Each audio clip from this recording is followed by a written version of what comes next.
Yeah, welcome, Dr. Abhishek. We can start now. I will ask my scholar Swarnima to introduce you, the guest.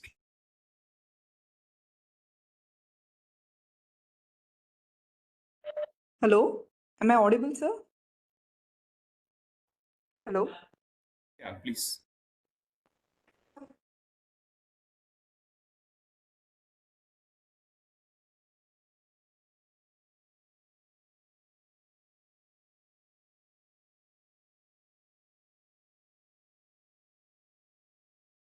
Audible. Can you please go ahead, Swarnima?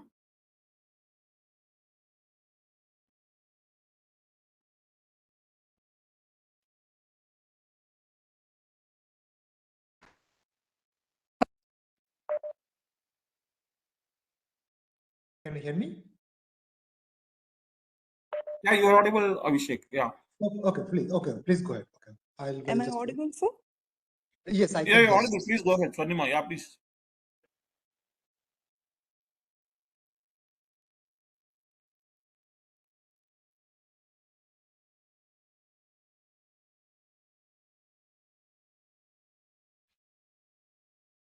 Swarnima, you're not audible now.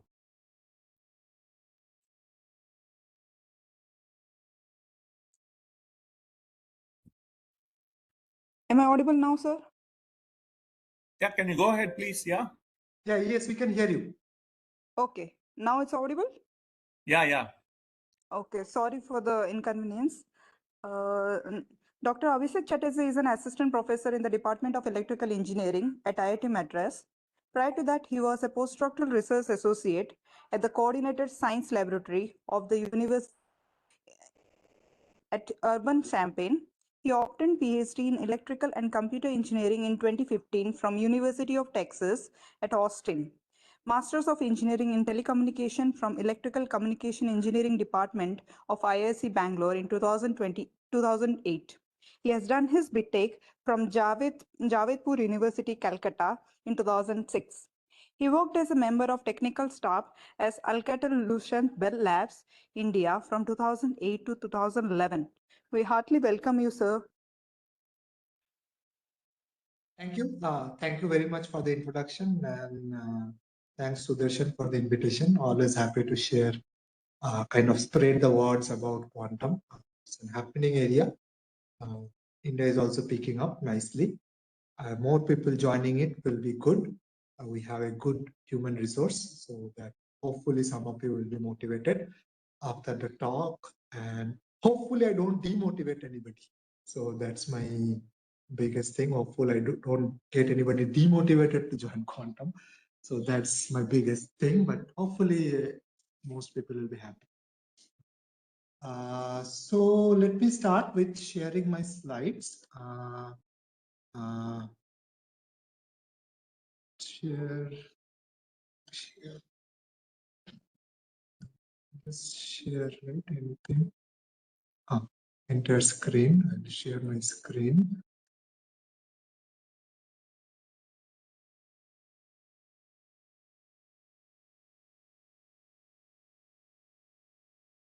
Can you see my screen? Is it visible? Yeah, slide is visible. Yeah. Okay, great. Okay. So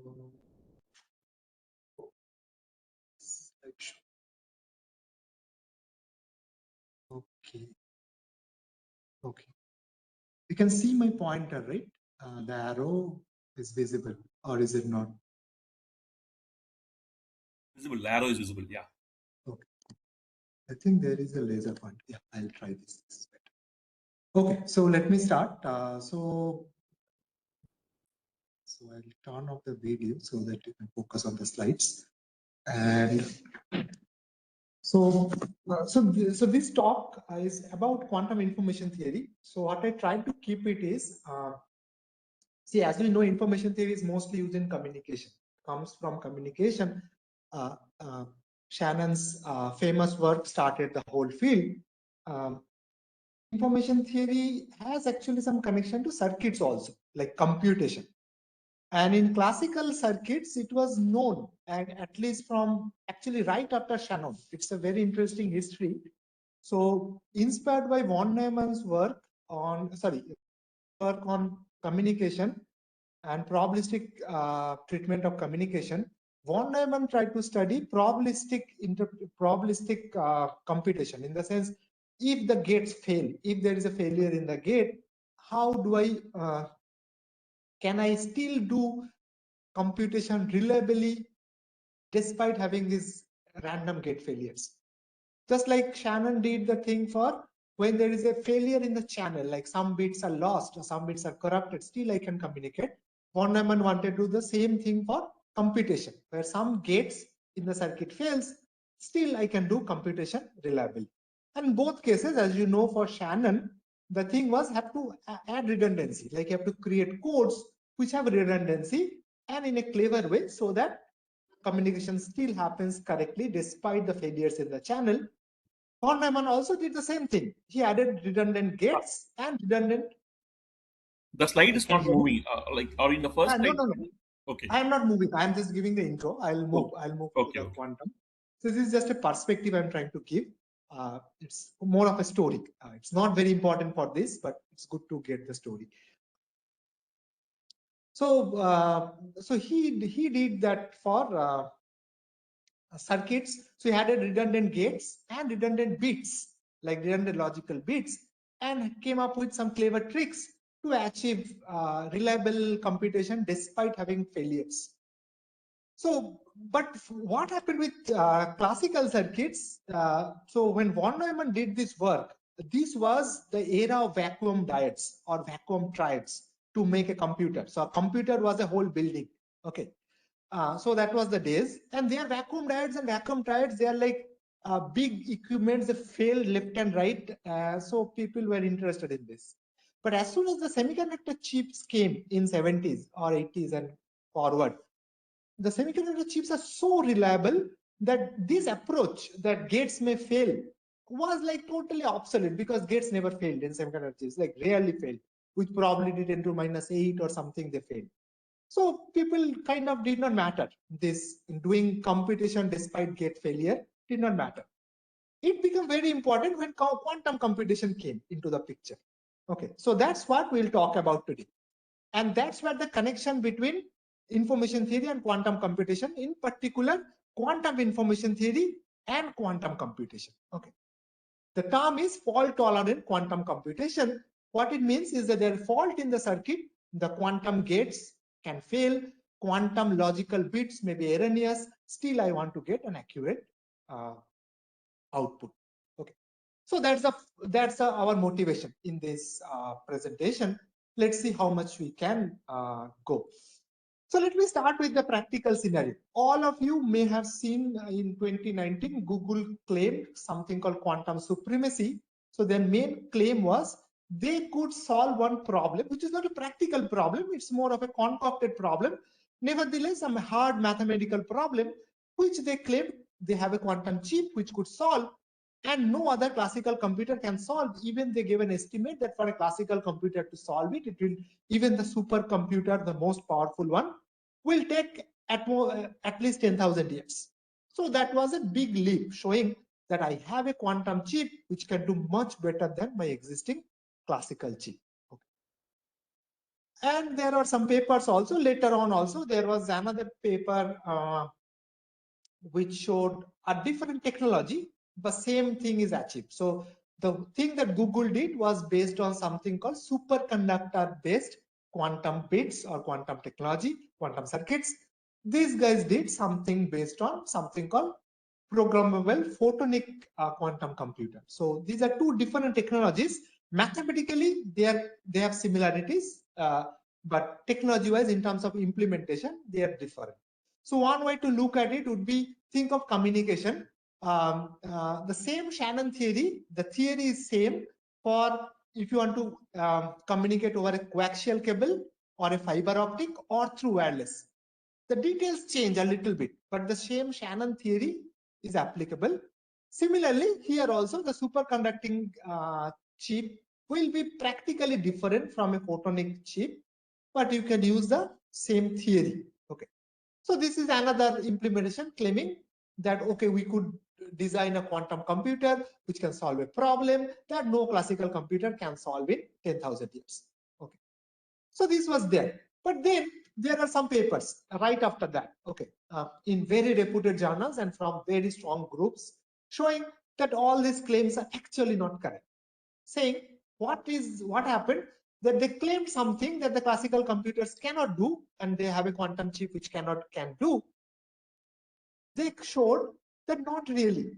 They are classical computers. They gave a classical algorithm which can also achieve the same thing. So what was the issue? Like what was happening there? Like how do we know that?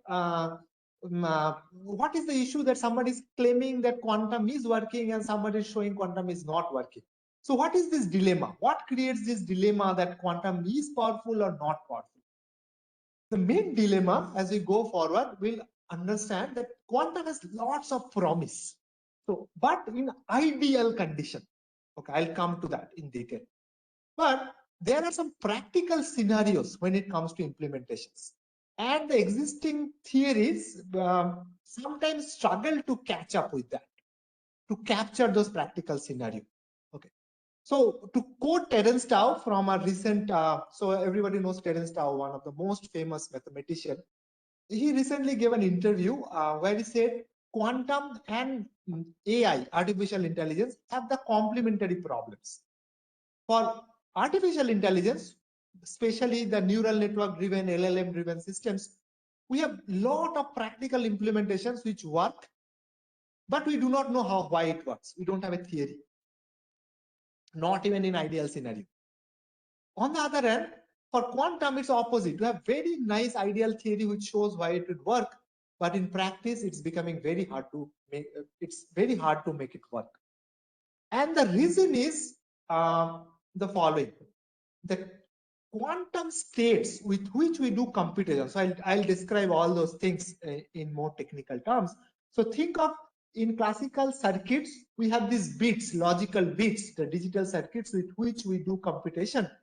In quantum, the things are done using something called qubits. So quantum bits is called qubits, Q-U-B-I-T-S. So right here.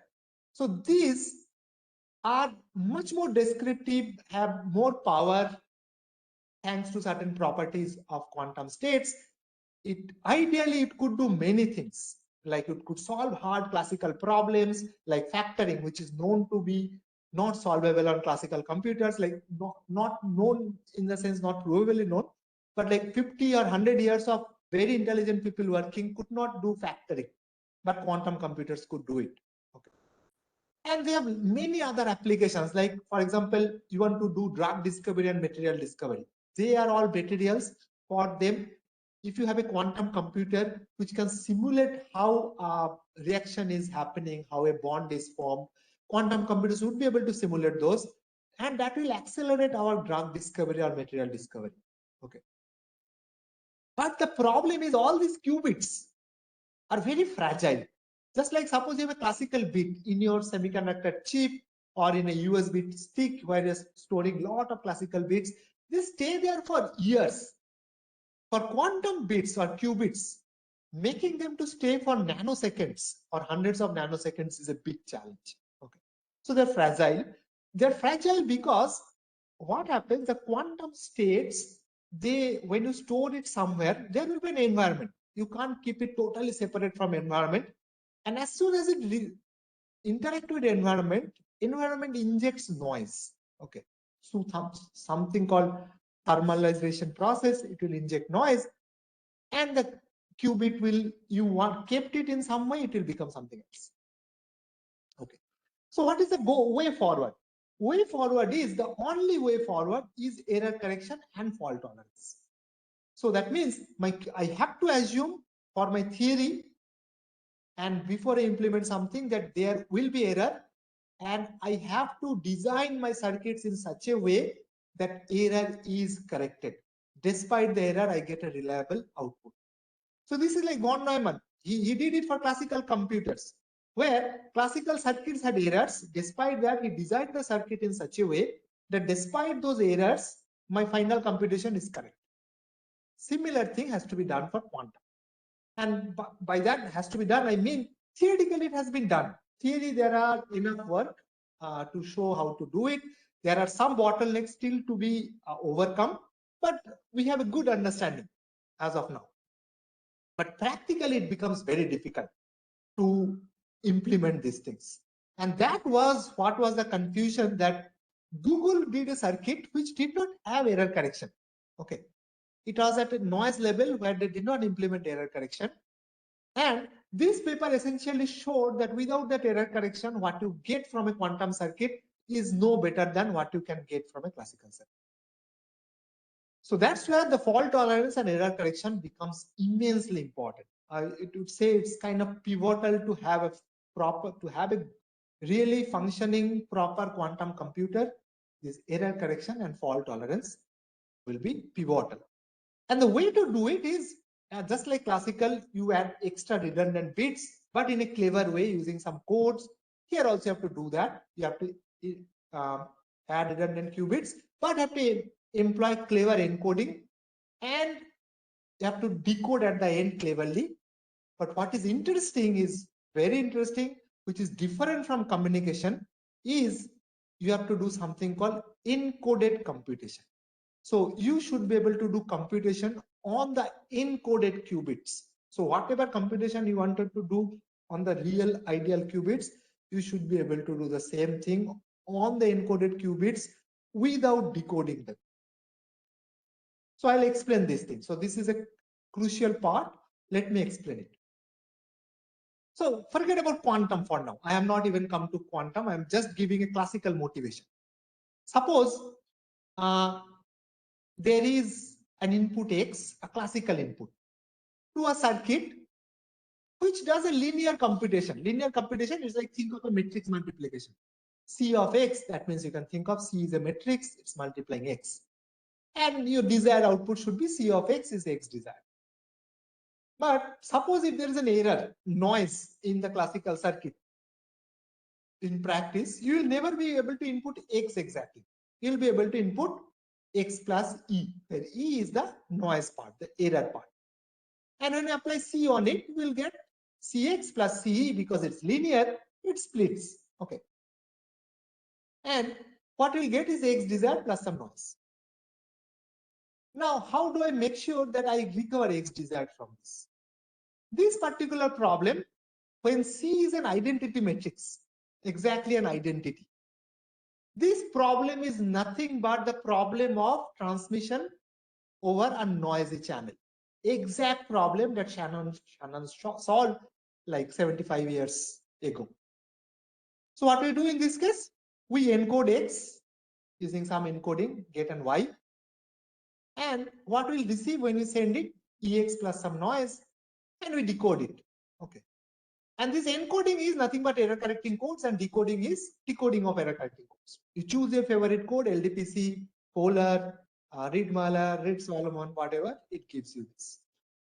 Now things become little interesting when your C is no longer identity. It's not a communication. It's actually computation. So you want to compute something non-trivial, not an identity. Now, if you encode, suppose I still encode Y using EX and then send it through this C prime, which is trying to do some computation, then still it's linear. So I'll get C prime Y and C prime E. Now, how do I design C prime? The goal is, how do I design? Okay, let's understand one thing first before maybe I'm a little bit past here. So this C prime Y is something you are getting, and C prime E is the error part. It's adding on top of it. Now let's look at the following. Suppose I design C prime in the following way. I have the encoder E. I design C prime in such a way that C prime operated on E of X is nothing but E operated on C of X. So what does it mean? I wanted to originally do the computation C. And if I did the original computation correctly and applied the encoding on top of that, I'll get something. I want my C prime to be designed in such a way that C prime applied to this E of X is matching with this. And this should happen for all X. Now, why would it be good? It would be good because now my C prime Y, what it would be? Look at this expression. Y is E of X. So C prime E of X, this guy C prime Y is nothing but E of C of X, right? What is C of X? C of X is your X desired. So what is your final output from this guy? It's an encoded version of X desired plus some noise E prime, which is nothing but C prime of E. So what you got at the end of this computation, if you designed your C prime this way, that it's a E of encoded version of what you desired plus noise. Now this guy, you know how to decode. This is just like communication decoding. Can you just Decode. repeat how the C prime of E became E of C? Can you just No.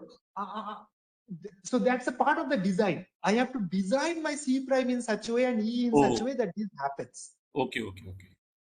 Means that's the main part of quantum fault tolerance. Like, how do I do this? Okay. So there are means for many, there are many schemes, but not one scheme which achieve this.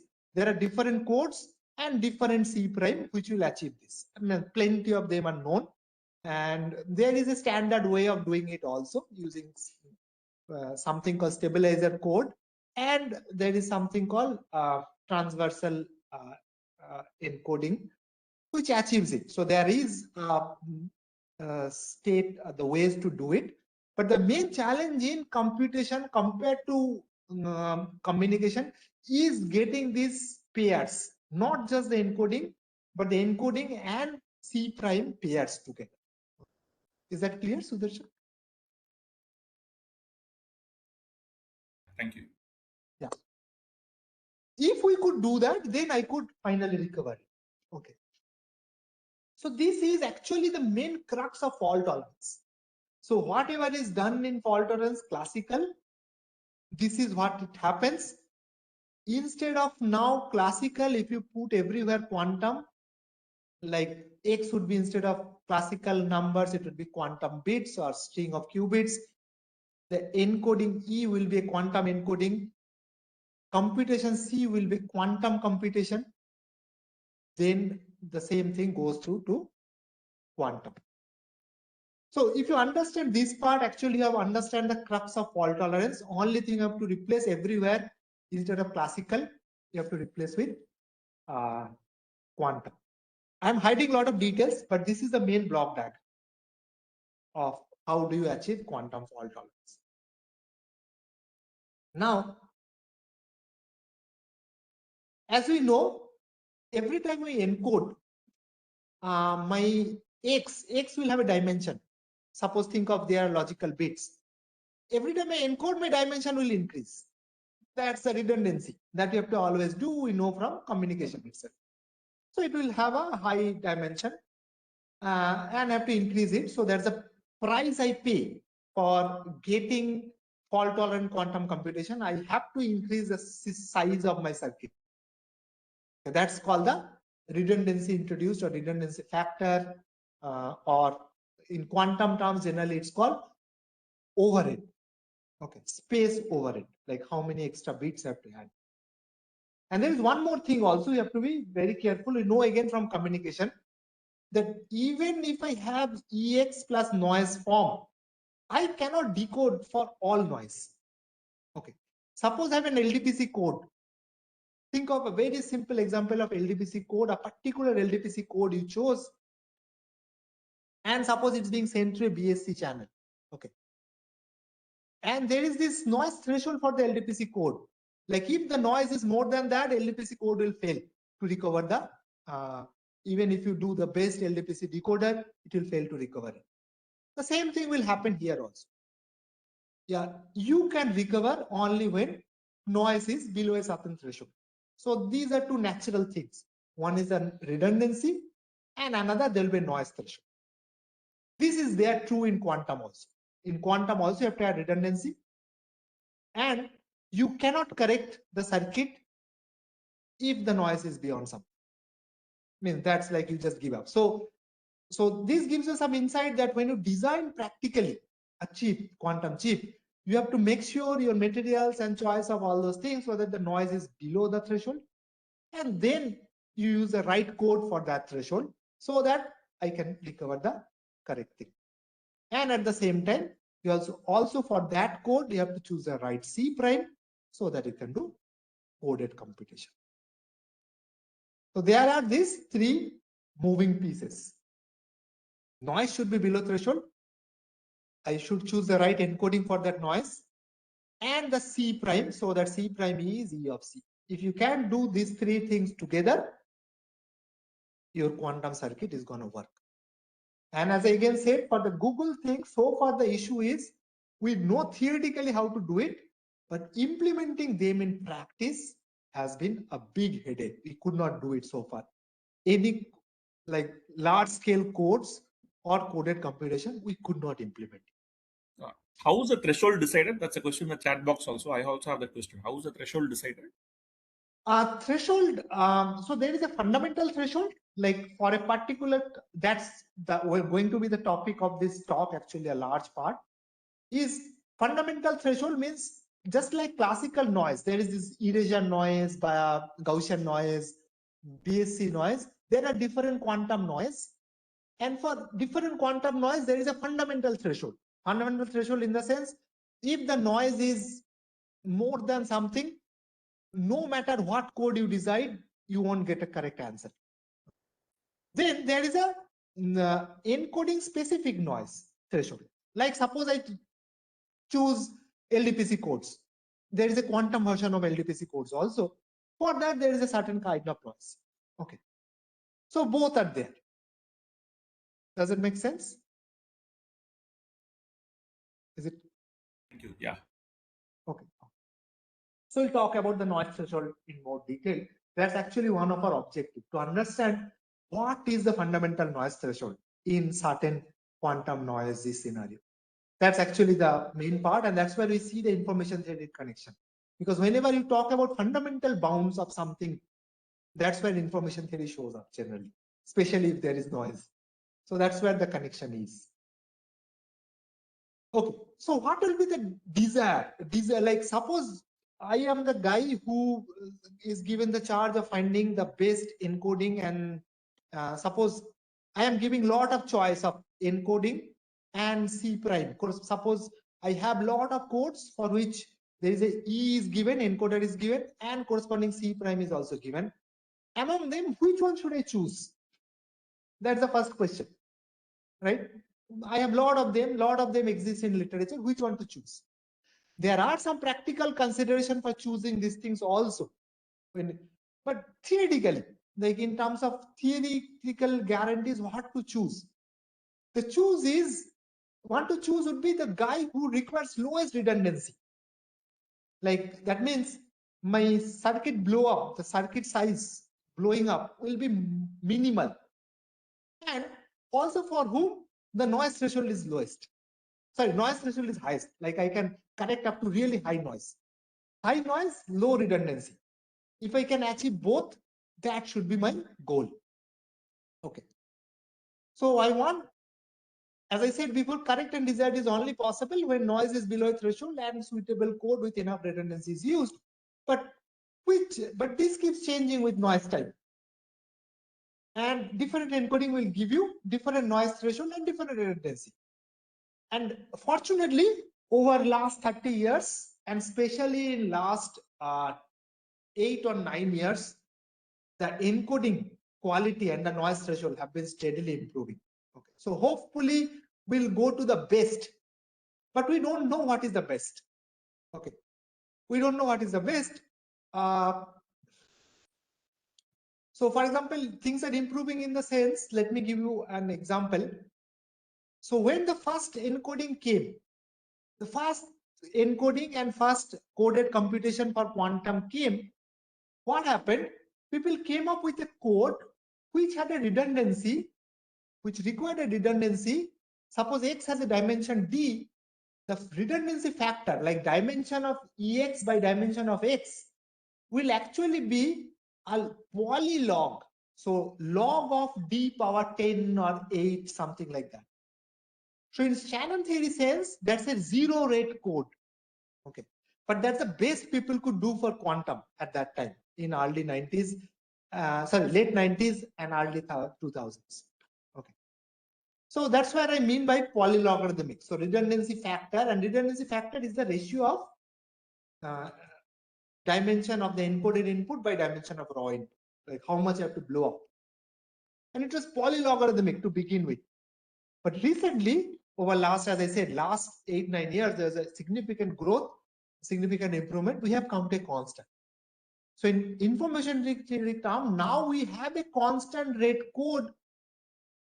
So in information theoretic term, now you have a constant rate code which has an encoder E and a corresponding C prime, so that I can get E of Cx, which was very essential for me to get.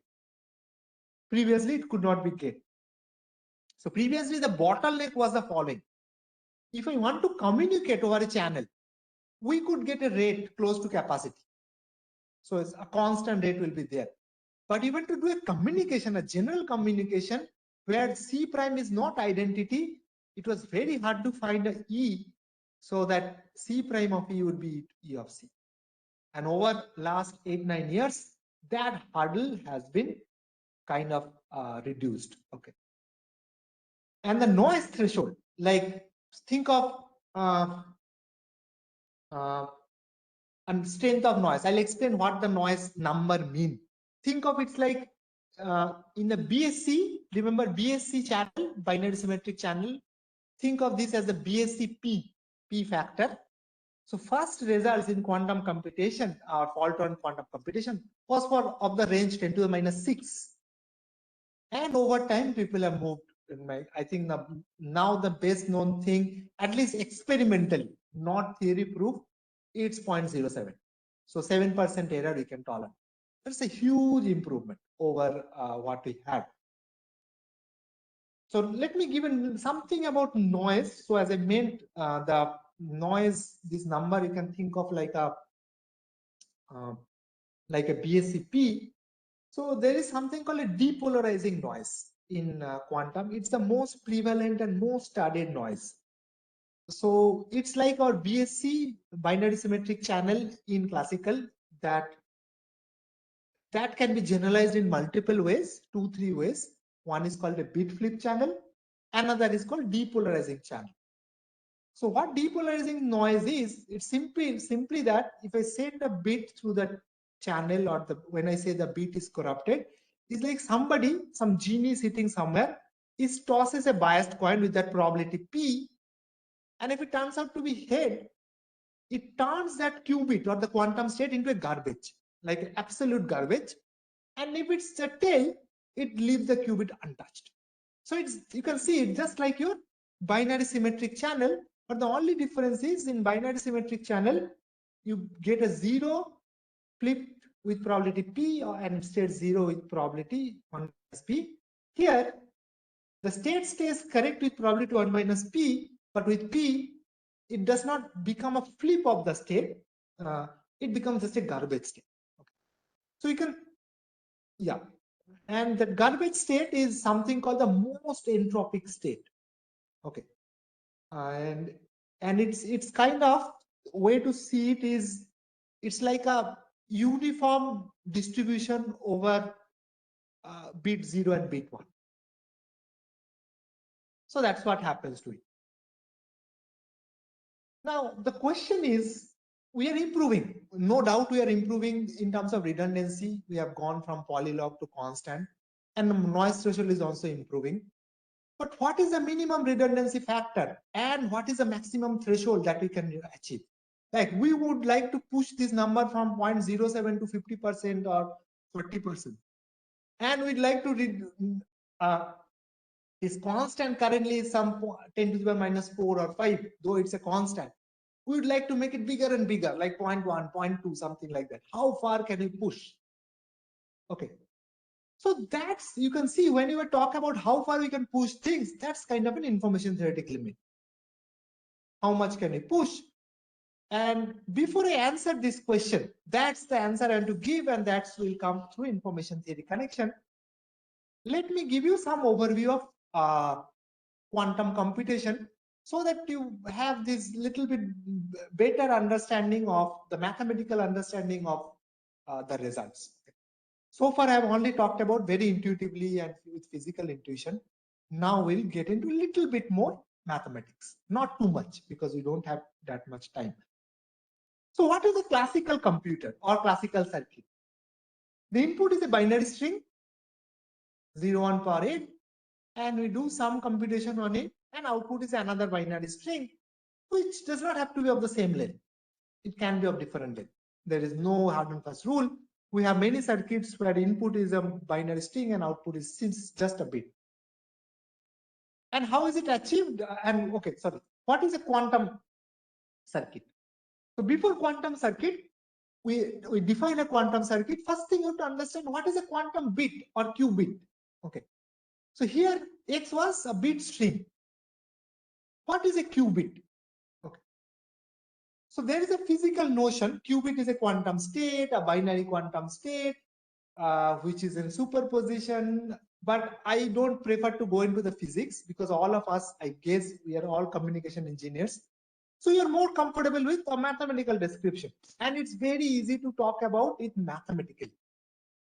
So single qubit, you can think of it of a Hermitian matrix. 2 cross 2 Hermitian matrix. Each entry is a complex number. Okay. So think of 2 cross 2 matrix. Elements are complex numbers. And it's Hermitian. What is Hermitian? Hermitian is just like transpose. All of you know is a conjugate transpose. So you don't not only transpose, you have to take the conjugate of the complex number also. So if the conjugate transpose of the matrix is same as the matrix, then we'll call it Hermitian. It must be positive. So positive in the sense is like positive, semi-definite, and its trace must be 1. So the diagonal elements must add to 1, or the eigenvalues must add to 1. And when it's positive, positive means the eigenvalues are non-negative because it's a positive semi-definite. And for Hermitian matrices, it's well known that the eigenvalues are real numbers. So it will be always real. And on top of that, if I ensure it's positive and the trace is 1, that means eigenvalues add up to 1 or the diagonals add up to 1. That's a qubit. So mathematically, that's a qubit. Okay. One way of seeing a qubit is, think of the following. I have an x-axis and a y-axis. Okay. On x-axis, take the point 1, 0.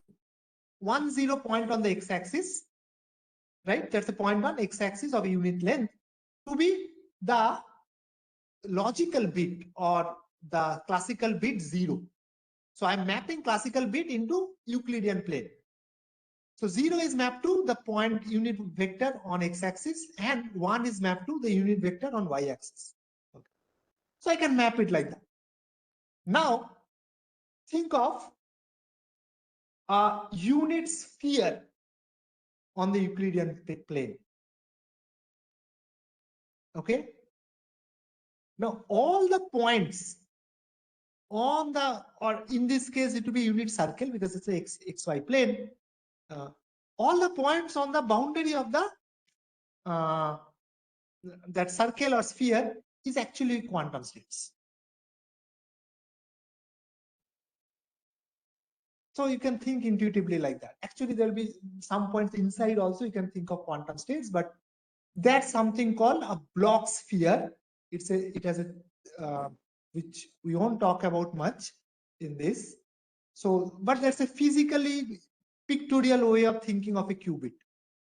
It's not just the 2 points on the x and y axis, but a sphere.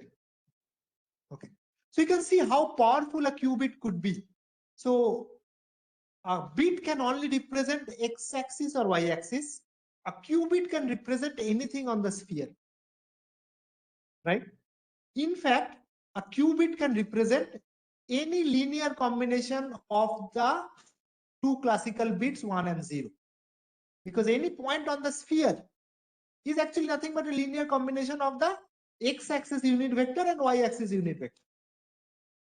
And only thing you have to restrict here is that unit, the linear combination, the coefficients should be such that their square add up to 1, because it has to be on the unit circle. Okay. So that's another way, the pictorial way of seeing it. But mathematically, you can think of whichever you're comfortable, you think it like that. It's a matrix. Now, what is a string of bits? String of bits is 0, 1, 1, 0, something like that. Similarly, you can think of string of qubits. String of qubits is actually, you can think of multiple qubits put together. Like this is a notation called tensor product. One way of looking at it, I am taking multiple qubits and treating them as a together as one system. So that's a simple way of thinking of tensor products. Okay. Mathematically, you can think of a matrix tensor product. What happens is A tensor product B is each element of A multiplies B, and I create bigger and bigger matrix. So suppose I have a 2 cross 2 matrix A and 2 cross 2 matrix B. Tensor product of these two matrices will be a 4 cross 4 matrix, where the first block on the left hand top corner will be A11 times the whole matrix B. The second block, the right hand top corner, will be A12 times the whole matrix B. Bottom left corner will be A21 times the whole matrix B, and the bottom right corner will be A22 times the whole matrix B. So that's tensor product, and you can keep producting it. That can be a qubit. Okay, that can be n string of qubit. But that's a special qubit called a product state. A general qubit n qubit system is one way of seeing at it. It's another matrix, Hermitian positive and trace 1 complex matrix, but now of dimension 2 cross n times 2 cross n. Okay. This I'm just giving an overview.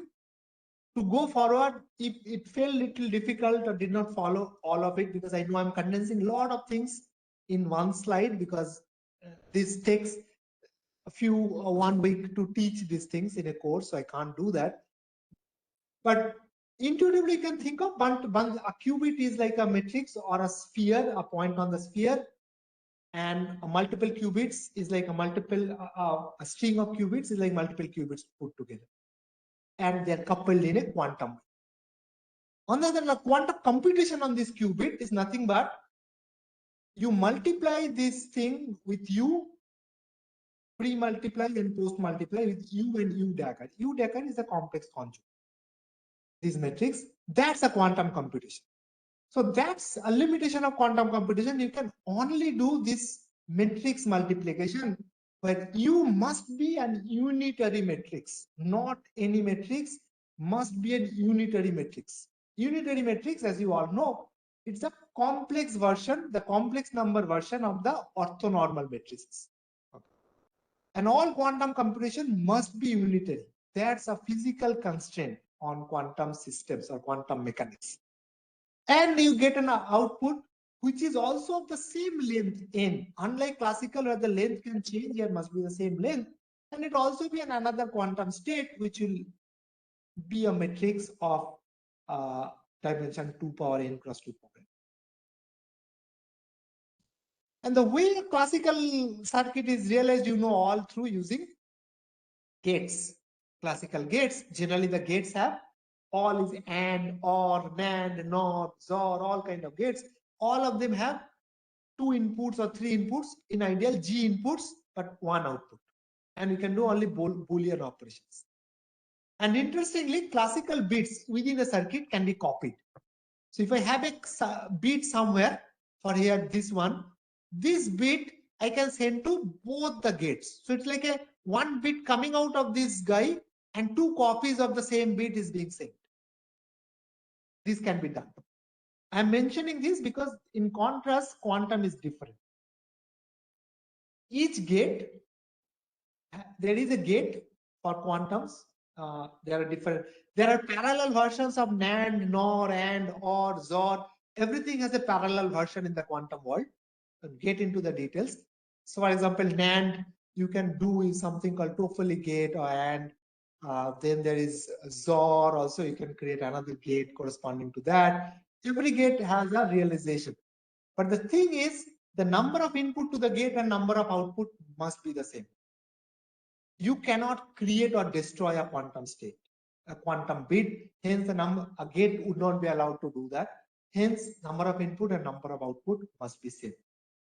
And all gate again can do only unitary operations. That's a constraint from physics, the nature. You cannot do any other thing.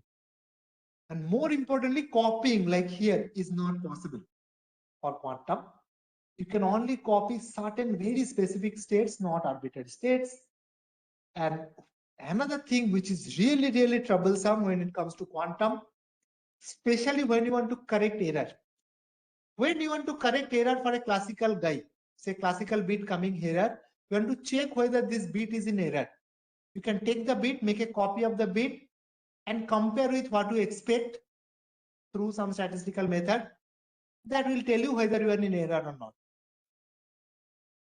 Here, the problem is for quantum bits, you cannot observe. You cannot take a copy and observe it. First, you cannot copy. Second, you cannot observe it also, because as soon as you observe, it changes. All of you must heard of this Schrodinger cat.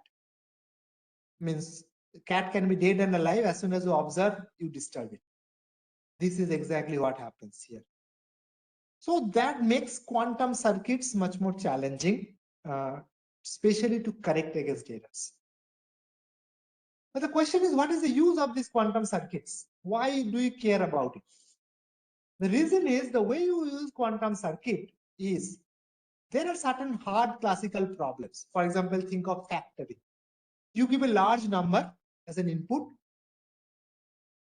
There are some pre-processing, which is classical to quantum, which takes this input and maps to an appropriate quantum state. Okay. Which is relevant for this problem, and then do quantum computation on it, a particular quantum computation which is useful for this problem, and gives a quantum state as an output. And then there's to be another post-processing step, quantum to classical, which maps this state to a classical numbers. So what it turns out that for a problem, all of you have heard of Shor's algorithm perhaps, which is considered as a danger to RSA crypto system because they will factorize numbers very fast. They work exactly this way. You input the number, it maps to something, a quantum state, you do some quantum processing, a quantum computation, and at the end, you map from quantum to classical. And you get miraculously the factors. The reason you get, because quantum circuits, the qubits are much more representational power, because instead of 0 and 1, it can represent any linear combination of 0 and 1. So that speeds up your search over the space of all binary string, because you are looking at linear combination of all binary string and doing an operation on all of them together, rather than doing one by one. And that's the power of quantum, and it's called superposition. Okay. Now, when you implement the whole part, like classical to quantum map, then the quantum circuit, and then quantum to classical map, which is for, say, for factoring problem, this is an end-to-end targeted quantum computation. You make the whole circuit for that. But there could be more general purpose quantum computation also. Okay. So for example, there are few interesting classical problems that quantum computers can solve, like factoring. There is something called order finding, which is also a subroutine of factoring.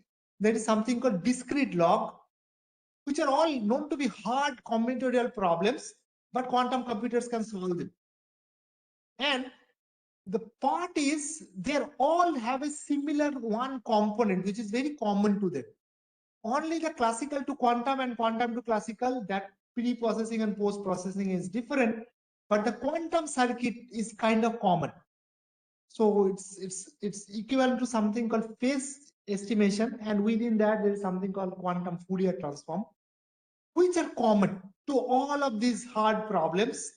So if you want to design a quantum processor or quantum chip, you would ideally like to make it so that it can solve that quantum component, which is quantum Fourier transform or quantum phase estimation, and then append some classical post-processing and classical quantum to classical, quantum classical to quantum pre-processing and quantum to classical post-processing to that. But your fundamental chip should be able to do that particular quantum computation that all of these algorithms use. So that we can call general purpose quantum computation rather than being targeted. Now, theory of this in ideal setting is very well understood, but why in practice we don't have it? Simply because what you can do ideally in practice, it all becomes erroneous, simply because qubits or string of qubits are very fragile. They kind of degenerate with time. Okay. Okay. And not only that, these quantum gates, they fail like very frequently, and both of these things make this challenging. Okay, so qubits or quantum states, something called decoherence. Decoherence means it kind of becomes something which is not. So coherence is a technical term, I won't get into it, but the one way of saying it is you desire it to be something. Like, for example, when you do this mapping classical to quantum, you wanted it to be something, but after some time it degenerates, it becomes something else. And then if you do computation of that degenerate state, that's of no use. It will give a wrong answer. So the way it's generally modeled mathematically is, think of the state is going through these gates gradually, and every gate is erroneous and makes the qubits to decohere.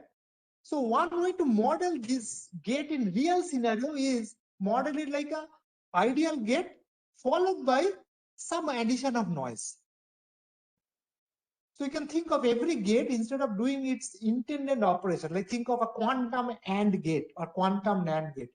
Instead of doing a quantum NAND operation, it's doing quantum NAND plus some addition of noise. Okay, so it's like you can treat it like a quantum gate has a pure output which is going through a quantum noisy channel. And one of the most popular model of noisy channel, as I mentioned it intuitively depolarizing. Whatever I mentioned, mathematically that can be written like this. So you intended to send the state rho k, the noise operates like this. Noise in quantum is an operator. Unlike classical, which is a probability transition or probability conditional probability, this is a quantum operator. So what it does, it keeps the channel, so it does a linear combination of the original state plus a state which is an identity matrix divided by 2 power k. It's a 2 power k dimensional identity matrix divided by 2 power k. This is in quantum is called the maximal entropic state or the garbage state, which has everything mixed up. So that's a mathematical way of writing it. But remember the intuition, with 1 minus p, it keeps the state. With p, it just makes it garbage. And this is actually in some sense a deterministic operator. So the probability is hiding somewhere inside, but it's a deterministic operator. But the problem is it's not a reversible operator. So you cannot reverse it. That's the problem. It's a deterministic operator, but you cannot reverse it. So that's a little difference between quantum and classical. But said that, though it's a deterministic operator, you can have a probabilistic interpretation of this operator. You can operate it, you can interpret it like probability. As I said, with probability p, 1 minus p, it keeps the state. With p, it creates a garbage. And that interpretation is often very, very helpful. Though mathematically, it's a deterministic operator. But said that in classical communication, what happens? If I have a deterministic operation working on a set of bits, I can always reverse it and get back what I wanted. In quantum, since I am restricted to do only unitary operations, and this particular operation, though deterministic and a linear operator, it's not unitary, I cannot reverse it. That's the problem. And that's what we have to deal in quantum. So as I said, though it's a deterministic operator, seeing this output as some kind of a probabilistic mixture is often a very good intuition. Sometimes it fails. There you have to be careful, but it's often a very good intuition. Okay. So keep that intuition in mind, because I don't want you to remember the expressions in a 1 hour talk, a 1.5 hour talk. It's not a very interesting thing. Now, with that in mind, recall our quantum circuit. It was full of gates, but now, as I said, each gate is followed by a noise channel, because an error in a gate can be modeled like that. So now my circuit will look like the following. I am giving an input rho n. There is gates, a sequence of gate operations, which should have given me what I wanted. This is what I wanted, the unitary operation U. But because of error in the gate, which is modeled by a gate followed by a noisy channel. Think of it just like depolarizing channel. With probability 1 minus p, it gives output to what you are supposed to get right here. You should get here. But with probability p, it will create a garbage state and send forward. Okay. Now, the question is, how do I still do computation in the presence of this noise? The idea is simple. As I said, you have to first add redundancy. So like encode these qubits. And when you do these gate operations, individual gate operations, instead of doing the ideal gate operations, you have to do something called a coded gate operation. So think of a gate was doing an operation C on the state, and you encode it using E. So you now do an operation C prime on this encoded guy, so that C prime of E is nothing but E of C. This is what we discussed some time back. So that's what you have to do to achieve it. Even if you do that very carefully, the output would not be perfectly same as what we wanted. Okay, it would be slightly different, but the goal is to do it well so that this output is very close to what I want in terms of some measure, some distance measure between two sets of quantum string of qubits. So the goal is to make sure the distance between what I desired and what I got is less than epsilon for all possible inputs that I could get. And this distance, there are many distances. There is something called trace distance, fidelity, all these things. You can define this other distances also. We won't get into the distance. Again, as I said, it might become technical if you go there. Think of it like a distance. So one way of seeing it is that, okay, let me see, I think picture of some. Yeah. So think of the distance is, you intended to have this green point on the sphere. Remember, quantum state is in the sphere, and what you got the red, and to see the distance between these two. You can define many distances. One distance, any distance will be fine. And you want to ensure that. Achievability for a circuit is coming up with these codes and encoding strategy and coded computation so that I can reach it. Converse is showing that if I want to get within epsilon, I must add this much redundancy. This much redundancy must be added. So original number of qubits plus extra qubits divided by original number of qubits, that's my redundancy factor. I want to see how much it must be added. What is the minimal I have to add? And also have to see what is the noise threshold. Like what is the noise threshold beyond which, how the noise strength beyond which I have no way can correct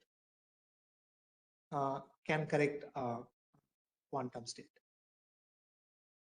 Okay, and the lower bound, we can give a lower bound. That's a very interesting thing. What we did using information theory, we could come up with a lower bound, and the lower bound would be in terms of the gate size G and the noise. Remember, the noise in the chip is this guy. So if you give me these two distributions or these two operators, I can give you this. And this is the asymptotic bound. Like when your number of qubits that you wanted to compute over original going to infinity, we have also a non-asymptotic bound which applies for any number of qubits, 10, 20, 30, 50, whatever you take, it will apply.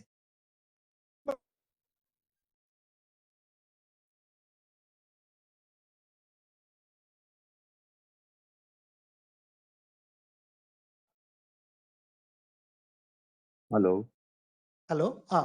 Did I got mute for some time? Good evening, sir. Yeah. Was I mute for some time? No, sir. Okay. Please go ahead. Please. For long, I was waiting to ask for a doubt. I don't know why the organizers are not permitting to ask the doubts. In this way, this is the only one-way communications, and the topic like quantum computing is very complex, and I don't understand why they are not unmuting us. No, the problem is not in doubts. So what happened last 2 days is people were unmuting themselves and creating noise. So there are requests to mute everyone. So that's why we had to do it. So Now you can unmute yourself and ask. Yeah. It's an online program, and there are some chances of like that, but you cannot unmute everybody. So there is no question of asking anything. A topic was passed on, and when I will ask. Please go ahead. Okay, no, please go ahead. Please ask. Conducting the workshop and controlling the participants. I request you, please don't do that. Please ask the question. If you have a question, please ask. Sir, my question is: we are whatever I have understood. Still, we are dealing channel noise as far as communication is concerned. We are trying to understand the role of quantum computing in communication, specifically in the channel noise. How channel noise and quantum gate and how they actually behave and how it is different from the classical things. Am I right? Yes. Okay. We are trying to understand what would be the fundamental limitation of quantum computation in the presence of noise. Like in terms of how much extra qubits have to add compared to the ideal scenario, and up to what noise I can still correct the computation. The noise itself is very tremendous topic in communication system. I am actually expert in analog communication. So noise itself is very tough to understand. And when it comes to quantum computing, dealing with noise with the quantum quantum, it is very difficult to actually imagine what exactly is going on. As far as quantum computing is concerned, the two basic fundamental thing is that very first thing is that quantum entanglement, and second thing is that the quantum bit can take every state simultaneously until an it is observed. That is the two fundamental aspect of quantums. So, मैं ये जानना चाह रहा हूँ sir कि how can I understand the noise and the quantum noise? That's a very good point. If you want to understand noise, entanglement and superposition property of quantum. So I want to understand that way, sir, so that I can grasp something actually. Okay, so that would be a course, because means that all of it entanglement can be done quickly, but to understand noise, that's generally a second level course in quantum. Okay, so that's kind of impossible to do it in 1.5 hour lecture. So that's why I did not want to get into the details of it. I tried to give you the intuition. Intuition was for this fundamental noise, one of this very well-known noise, depolarizing noise. I don't want in details, and I just want to try to make it more simple so that we can actually figure out how noise is dealt in quantum computing. That is my request, sir.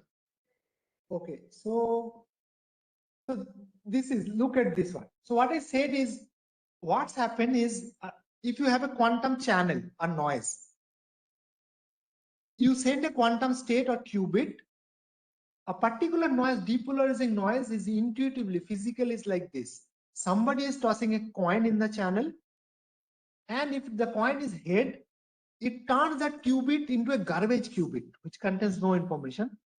And if it turns out to be tail, it leaves the qubit untouched. Okay. That's a very intuitive way of seeing depolarizing noise. You can think a similar way, erasure quantum noise also, which also does a similar thing with a probability p. It kind of with some probability it lets the state pass untouched, and with some the remaining probability it creates something called an eraser state, which is not a garbage state. Eraser state has some information, but not the original information. Garbage state is really bad in the sense it is a mix of some mishmash of original information. Now, if I want to talk about but the real noise, the true definition of noise, as I said, in terms of an operator. Okay, so it would be an operator on the state. Depolarizing will have a particular form. Other operators will have other form. Other noise will have other operator form. And the only property that this operator should follow is something called completely positive trace preserving map. So this definition of that is, again, it will take time to define it. So that's why I did not go into the detail. What is completely positive and what is trace preserving map?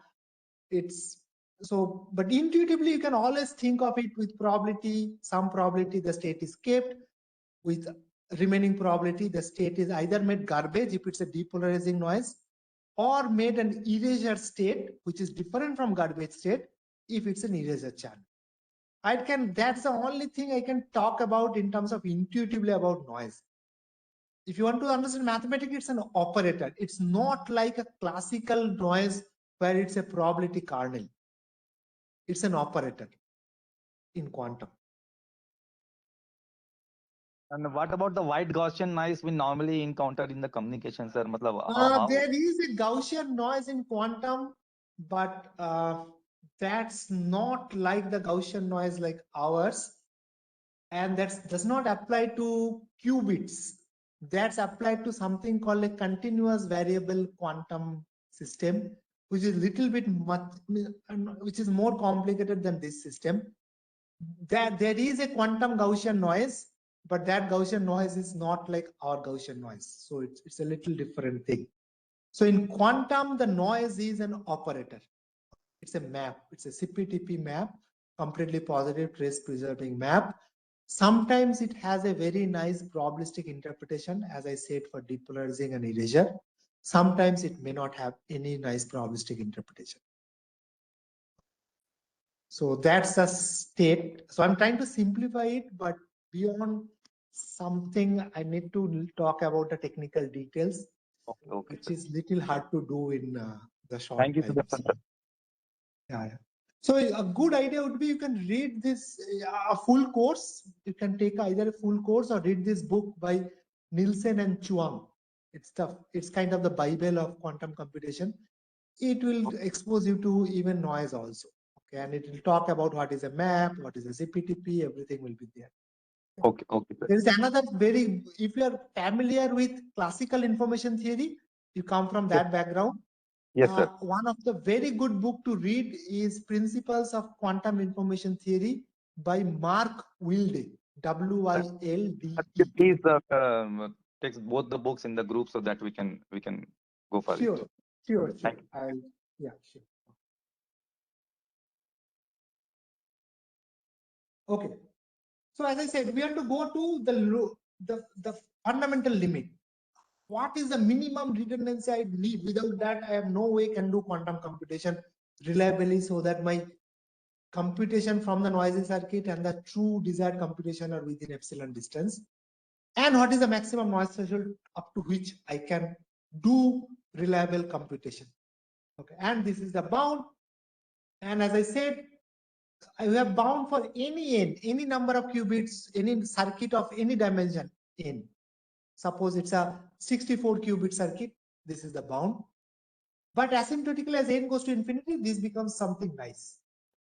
And this quantity is a communication quantity. That's where the relation lies. So this quantity, it's called coherent information of a quantum channel. Again, I won't define it because it takes some time to define it. Way to look at it, if you want to transmit quantum information through a quantum channel, like a quantum state, you want to transmit accurately through a quantum channel. So through a quantum channel, you can transmit two kinds of information. You can transmit classical information through quantum channel, or you can transmit a quantum state also through quantum channel. I'm talking about this second case. Quantum state through a quantum channel, if you want to transmit, how much can I, at what rate can I transmit reliably? So what would be the Shannon capacity of this transmission of a quantum state through a quantum channel? If I want to ask that question, all of you know that for classical communication, it's the mutual information, right? In quantum communication, when you want to send a quantum state to a quantum channel, this is the quantity that shows up. And this is not really the mutual information. It's actually more close to something called conditional quantum entropy, quantum conditional entropy. And quantum conditional entropy is a weird thing. So actually, it's a negative of the quantum conditional entropy, not quantum conditional entropy. It's a negative of the quantum conditional entropy. As all of you know, in classical, conditional entropy is always positive. In quantum, conditional entropy can be negative. That's a very weird thing. And that happens. I did not want to mention this term, but as Dr. Lotia mentioned it, it happens because of quantum entanglement. Quantum has this special power called entanglement. Because of that, your conditional entropy can be negative.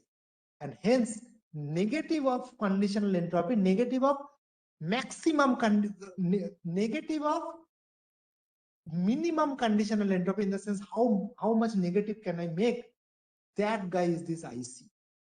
And that's where the communication connection between, that's where the connection between communication and computation come.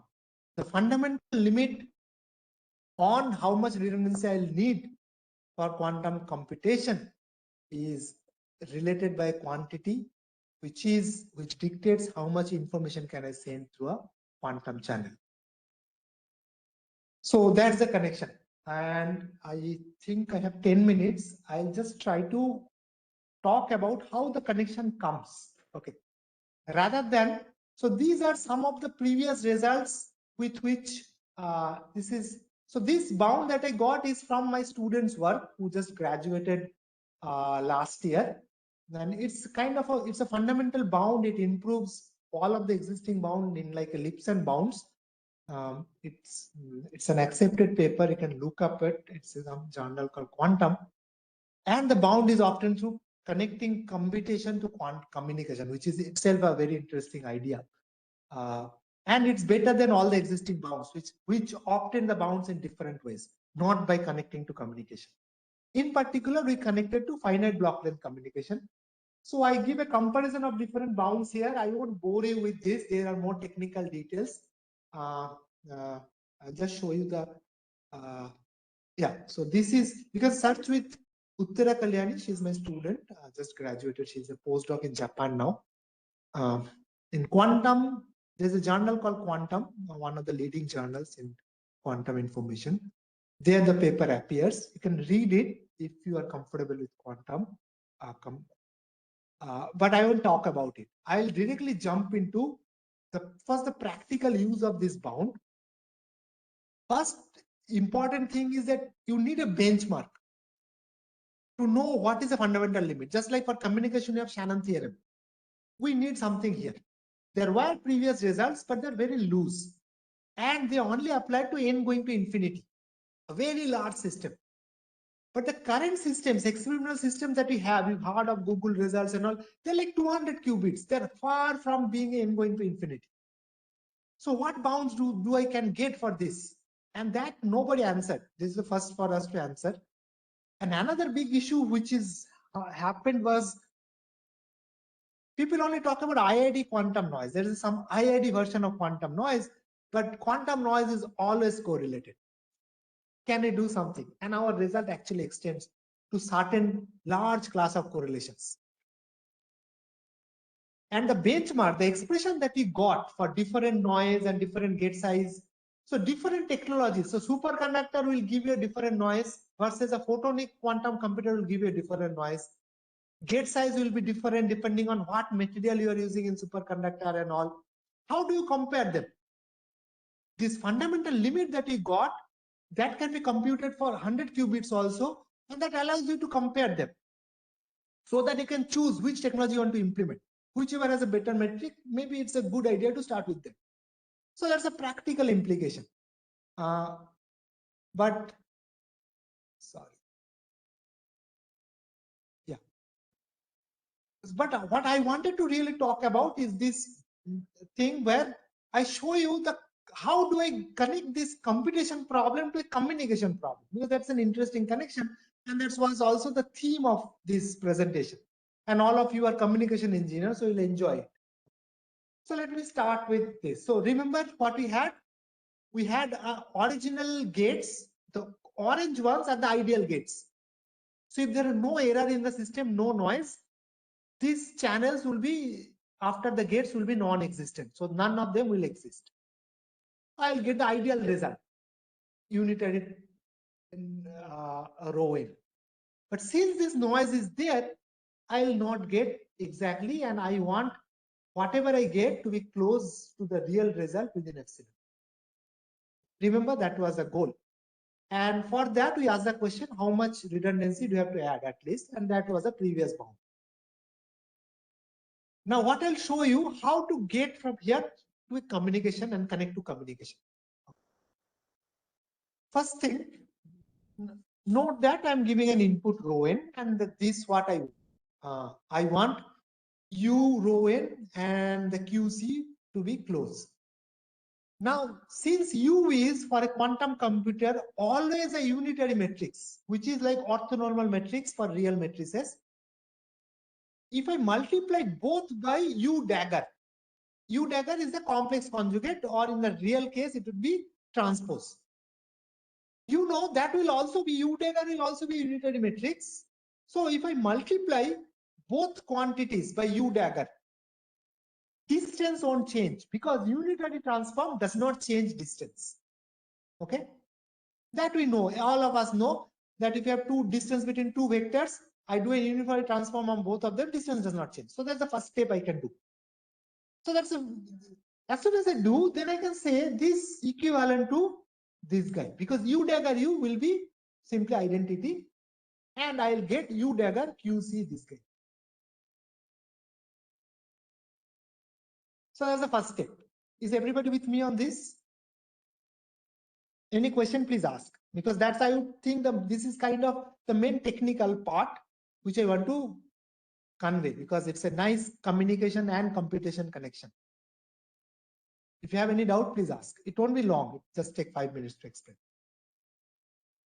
Okay. Now, so my problem now becomes this guy. What is the problem? Now think of my original circuit was this guy.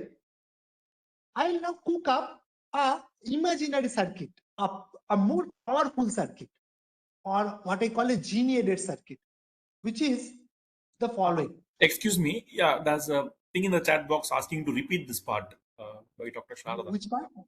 Dr. part, Sharada, right? you can unmute yourself This and part? ask which do you want to repeat.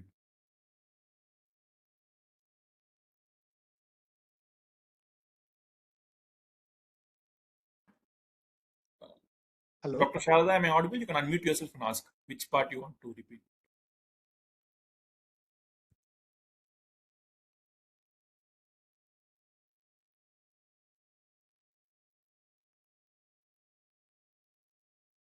Okay, maybe then I'll go ahead, or Sudarshan? Okay, you can go ahead. Yeah. So now what I'll do, that what it says it's actually calculating the distance between rho n, U dagger, and QC. Okay, so it's something like this. It's following that suppose after QC, I had a circuit, an ideal quantum circuit, which does not exist in practice, does not exist within our model. So I'm giving more power to a genie because I'm trying to get a lower bound. So I had an ideal U dagger right here after this QC.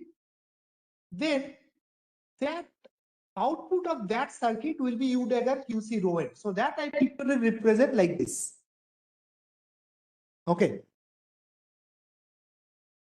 Now, if I have this circuit where first part is noisy and the second part is ideal. Now you can give arguments why this is still a nice thing to look at, because see, I am creating an ideal circuit at the end of it. So I'm giving more power to the circuit. So my lower bound should still hold because I'm giving more power to the circuit and reducing noise in the end part of the circuit. So if I look at this whole circuit as a whole, now what do I have? I have the input to be rho n and the output to be rho hat n of this circuit.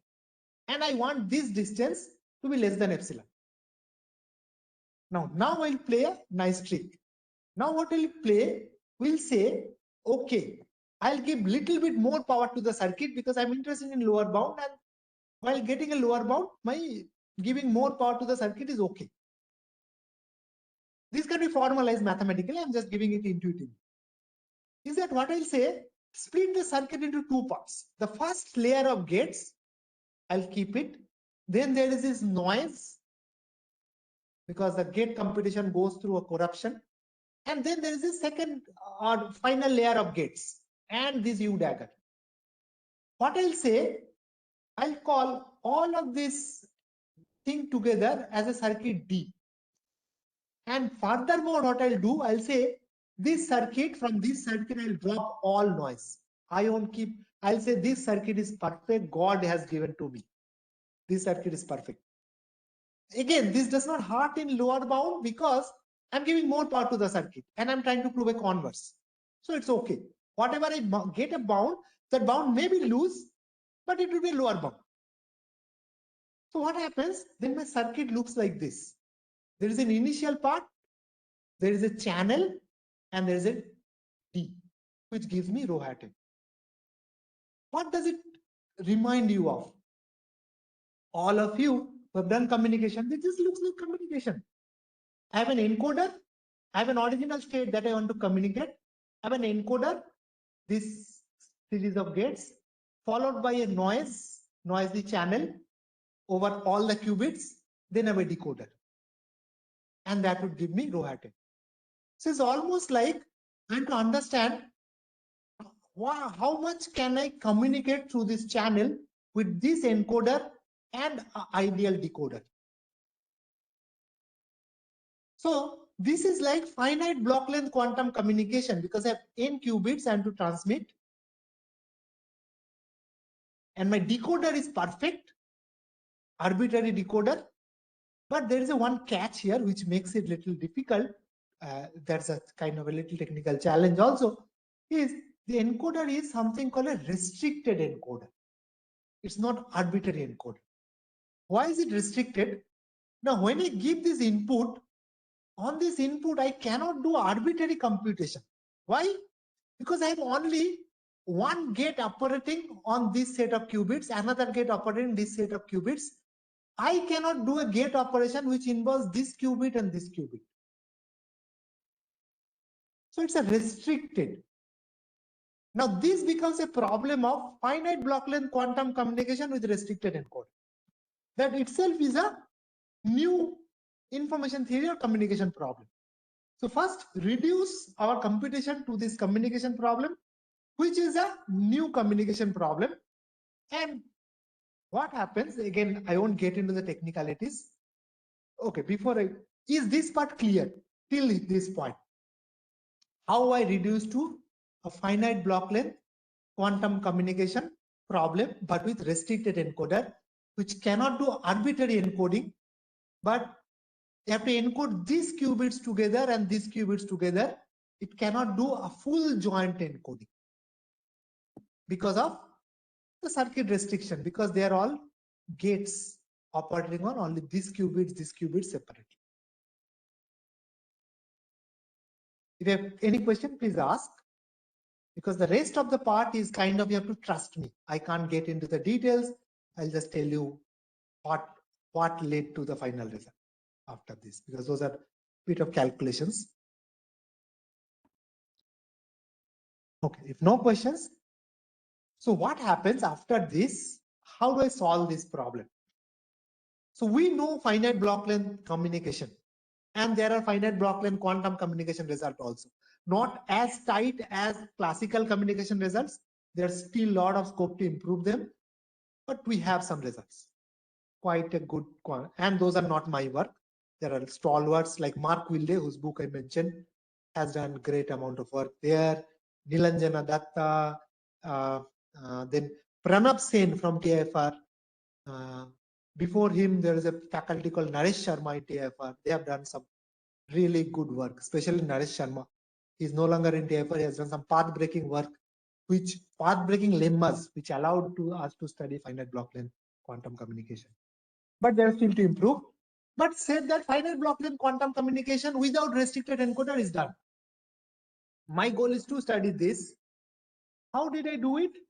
What I could do that this problem I could reduce to multiple finite block length quantum communication problems, multiple. But they must be interdependent. There is an interdependence between them. And that's a nice sleek argument in the, but that's little technical. I won't get there. You can do that. Once you do that, finally that leads you to this expression with a lot of calculations in between. That leads us to this expression that I said. Actually, that leads us to this result. This is the redundancy factor is be lower bounded by this quantity, and when n goes to infinity, we get this result. So what is essentially saying is my lower bound is G. G is the gate size by kind of the mutual information or the rate of information I can send through a channel which is a G-fold quantum channel, not just one channel, but composition or tensor product of G channels. The ratio is the right factor to look for. This part, I'm sorry for this last part. I can't give intuition. It's mostly from computation. I wish I could give. And not only this gives a lower bound on redundancy factor, it also gives noise threshold. Remember this another question we had, till how much noise can I do computation reliably? And it turns out you evaluate this guy is something interesting. Up to certain noise parameter, this guy is positive. Beyond certain noise parameter, for certain channels, this guy becomes zero. Almost all good channels behave like that. Up to a small value, this guy is positive. After a certain value, suddenly it becomes zero. So as soon as it becomes zero, that means I would need infinite redundancy. So that means that which noise, the minimum noise value at what this becomes zero, there I'll need infinite redundancy. Infinite redundancy, another practical way of putting it that there is no way I can error correct against that noise, because that requires me absolutely infinite redundancy. So this is gives you both. And just to mention, sorry, it sounds like a bit of an advertisement of our work.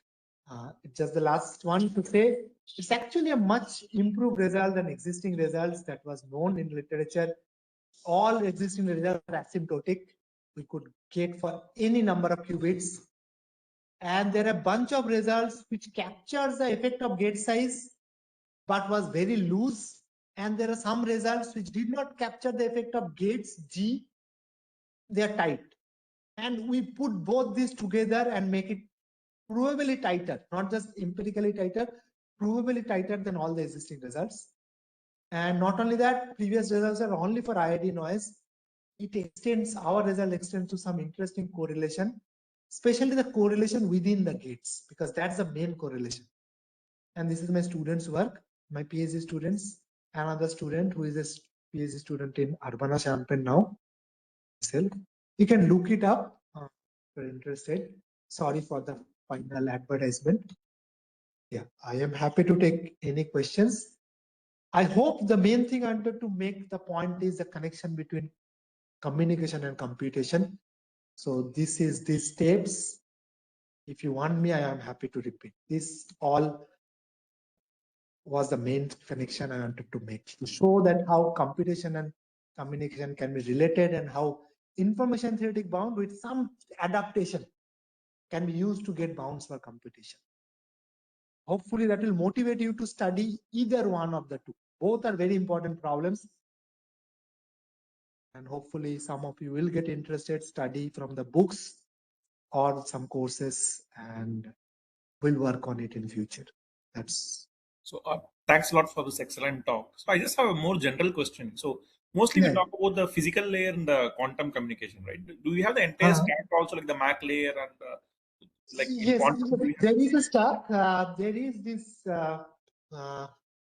different architecture for quantum networks, proposed architectures.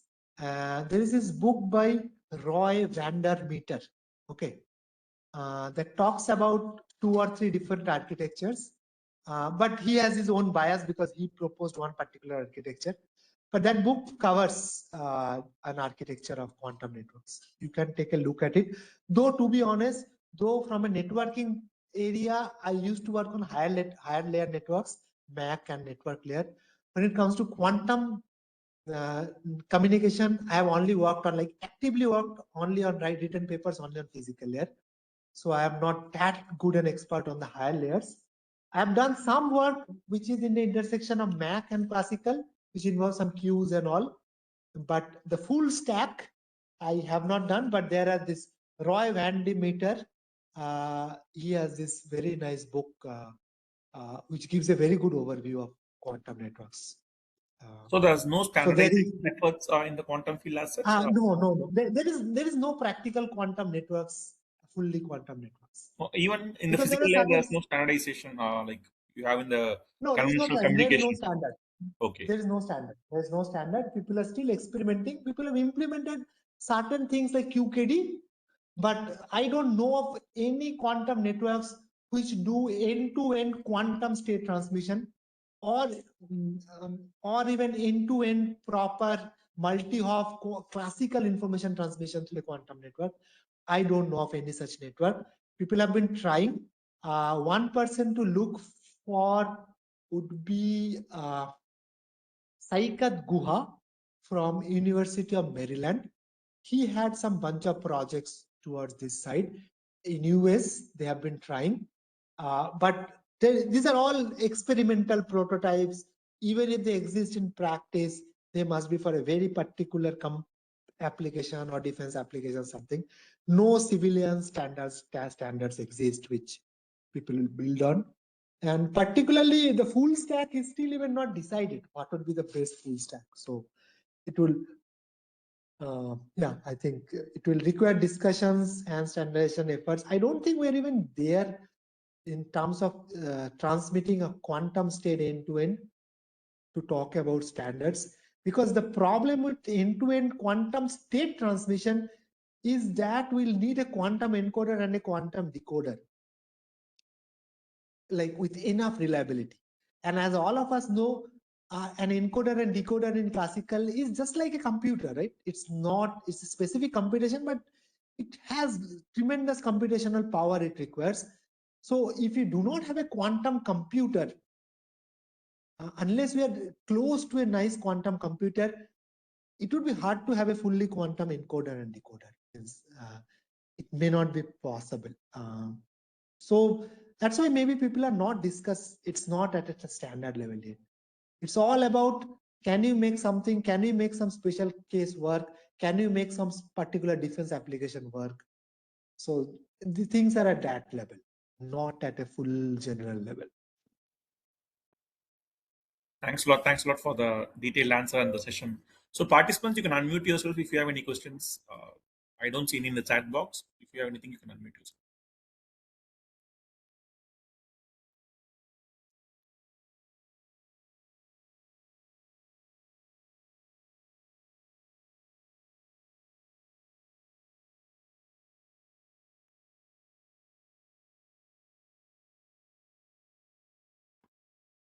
I think we have asked all the questions already during the talk Okay. itself. Then we can end it here. That's fine. Yeah. So thanks a lot once again for your Okay. time and Yeah. nice Thank you. presentation. Thank you for listening. Hope I got some of you interested and hope none got demotivated. And Yeah. so that's my main So I think there's purpose. one question in Hopefully the some chat of you will box. work on it. There's one question in the So chat box. okay. Yeah. Shall I read it? Can you please summarize your findings on noise Can I threshold? see yours?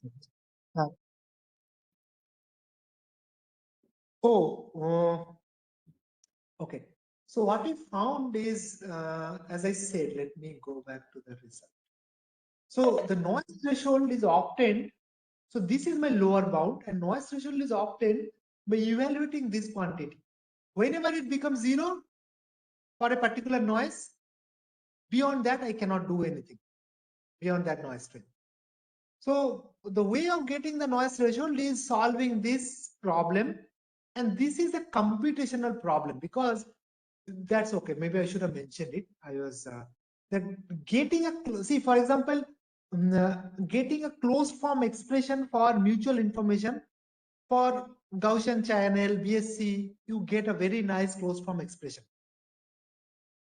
But for quantum, especially a G-fold channel, getting and when G is large, like 4, 5, 6, 10, getting this closed form expression is very difficult due to something called entanglement between channel use. That makes it very difficult to get, because to obtain this quantity, there is a maximization somewhere. That maximization becomes hard because of entanglement across channel use, which in classical parlance will mean like correlation across channel use, but this is much more complicated. It makes a hard problem. It would be 2 power G dimensional problem. If G is 10, it would be 1024 dimensional problem. And not only that, this is a non-convex problem most of the time. Okay. And as a result, getting this, we have to do case by case for each noise. You tell me depolarizing, you tell me G, I'll run a non-convex optimization over that dimension and I'll tell you the answer. Can't give a closed form. So that's a limitation. But said that, for previous results, it was even harder in the sense it was even harder to calculate the expression they had in terms of. We would have still boiled it down to a little lower, but still it's not a nice closed form expression. Maybe, and I don't think there will be a closed form expression because there's something called non-additivity in quantum capacity, which is true in many channels. And if it's true, the optimization problem will remain challenging. So I don't think we would be able to solve it. It would be like this only, most likely. So there's another Does that question. answer your question? There's another question. From security perspective, how this quantum computation and communication will have an impact? Yeah, that's a very good question. I did not go into that detail because that's a long, that's a very interesting and still hotly debated area. So let me put it this way. Remember this motivation I gave about what quantum computers can solve, and the motivation I gave was factoring. Motivation I gave for factoring is because if you can take a big number and find its prime factors easily through a fast computation method, that means all our current cryptographic protocols are the most widely used public key cryptographic protocol, which is RSA protocol. All of our, like we are discussing, whatever discussion is going on is encrypted. Our emails are encrypted all through RSA. But if somebody can factorize numbers fast, large numbers, RSA will be broken. By promise, ideal quantum computer, if you can realize a fault tolerant quantum computer, that will factorize any big number and do it fast in polynomial time. So all our RSA will be in danger. So all our banking, everything will be in danger. So towards that, how do I do it? So for example, today I don't know if somebody has a quantum computer. Suppose I don't have a quantum computer in India, we don't have. How do I know that China does not have or US does not have, and they're not seeing what our prime minister is writing to our defense minister or defense chief? We don't know. But as of now, we know kind of very reasonably know 99.99% nobody has a quantum computer, so we are okay. But we cannot say about that in next 5 or 10 years. We cannot be sure. If that happens, we have to change our cryptography. And there is this whole field of cryptography called post-quantum cryptography. There are multiple experts in India. One of the leading experts, and I'm proud to say she's my colleague from IIT Madras, Professor Shweta Agarwal. She's in CS department. She got Bhatnagar Award this year, just sometime in December. She is a leading expert, and they're working on it, post-quantum cryptography. So these are classical cryptography scheme which even quantum computers cannot break. So quantum computers are not God. Let's understand. Quantum computers can solve certain classical problems faster than classical computers. But there are many classical problems which are equally hard on quantum computers and classical computers. For example, give me one very well-known example, something called 3 satisfiability problem, 3-SAT, which is hard to solve in classical computer. It's well known. It's hard to solve in quantum computer. It's provably hard to solve in quantum computer. Similarly, there can be other hard problems which quantum computers cannot solve. And generally, cryptography built on using some hard problem which cannot be solved, which makes your system secure. And the post-quantum cryptography does that. So that's one avenue. And I am very hopeful of that. I think that's a sure shot. That will definitely work against quantum computers. I have absolutely no doubt about it. There is another approach which is also quite popular. It's called quantum key distribution, which uses quantum principle to guard against an attack on your cryptography system by a quantum computer, which is again a very big area. The challenge lies in certain experimental limitations and something called in cryptography side channel attacks and certain assumptions on existence of something called pre-existing authenticated channels. There are certain assumptions in QKD, but still said that QKD is very promising in the sense, if I can achieve QKD at a good level, forget about quantum computers, even a person with infinite computation capability won't be able to break it. But there are some caveats to QKD, and we have to be very careful with it. Special caveat is it requires an authenticated classical channel to authenticate each other. Otherwise, QKD can be broken by man in the middle attack, which is a very simple attack. We have to make sure QKD is protected against it by having a classical authenticated channel. But if you can have a classical authenticated channel, it's a chicken and egg problem. How do you have a classical authenticated channel without having a proper cryptographic system? So that we have to get out of it. Otherwise, QKD is very promising, but I would say my personal favorite is post-quantum cryptography, because I don't see as at least any theoretical hole in it. And also implementation wise, it will be implemented on a classical hardware, which are well tested. Their side channel attacks, everything has been well tested. So I would bet on that more, but said that post-quantum cryptography can be broken by a computer which can have infinite computation power or exponential computation power. Like think of a quantum computer with exponential computation ability, which can solve all NP hard problems. Then post-quantum cryptography can be broken. But it's very unlikely that will happen. On the other hand, QKD, if you have this side channel, it's secured against even infinite computer, but having that secured side channel is a huge bottleneck. So my bet is on PQC, but said that QKD is also very, very interesting and it has promise. So there are two avenues. So there's another question. Apart from side channel attacks, which attacks are more promising and to be focused?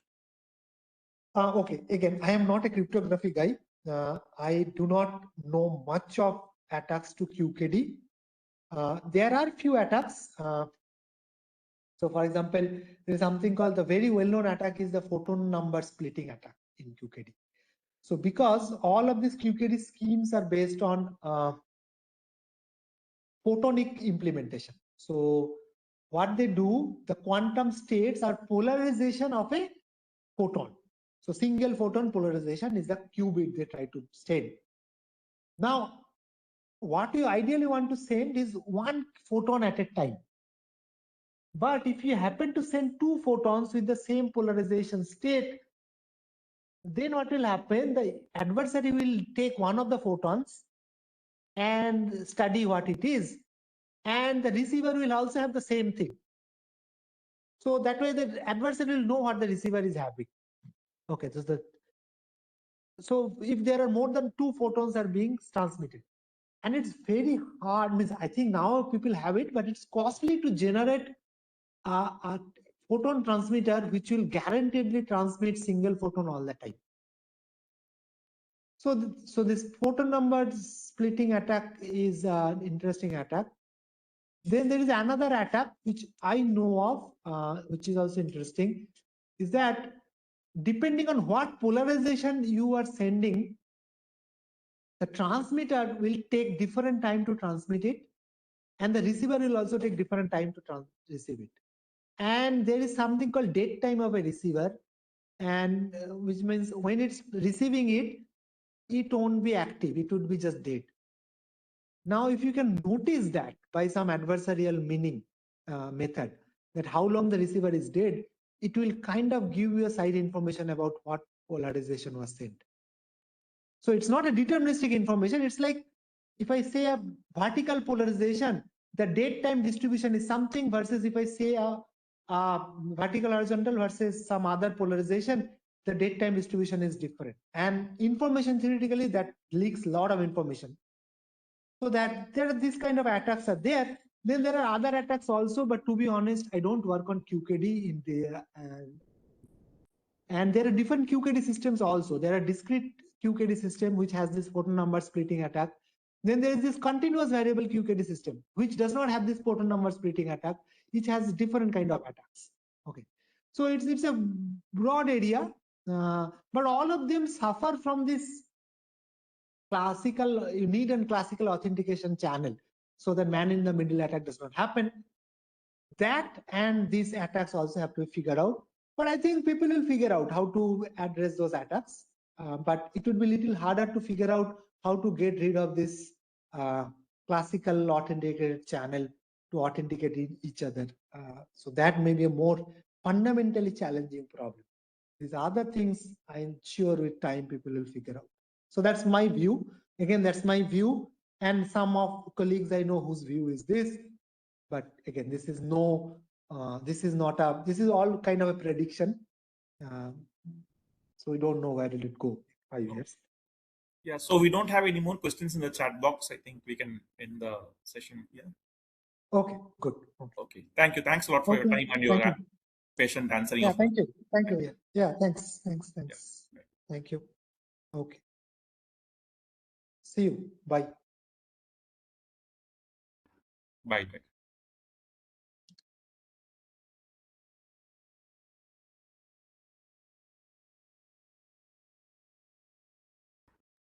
So participants, you can give your feedback. The feedback session has been, feedback form has been given at 7:15.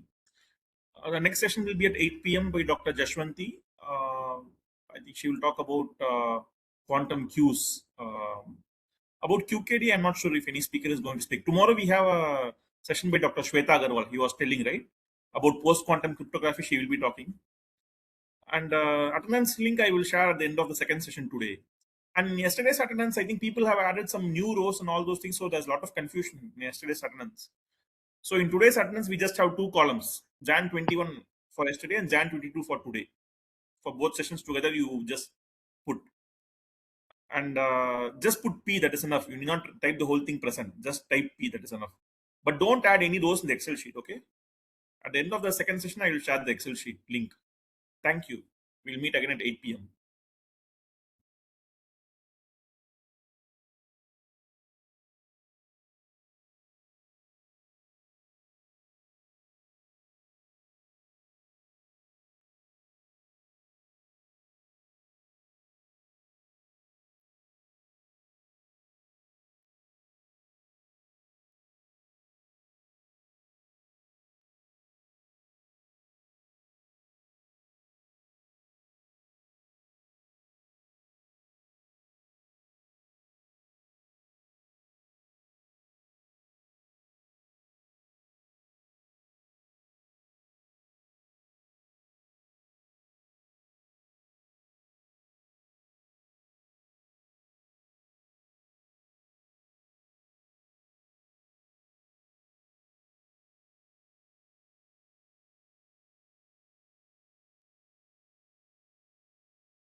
Hello.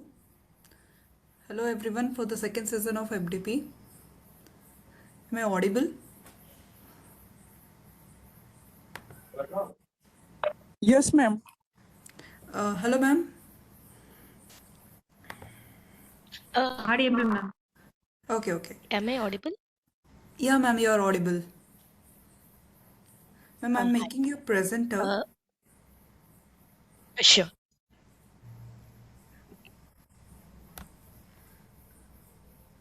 Yeah. Hello everyone.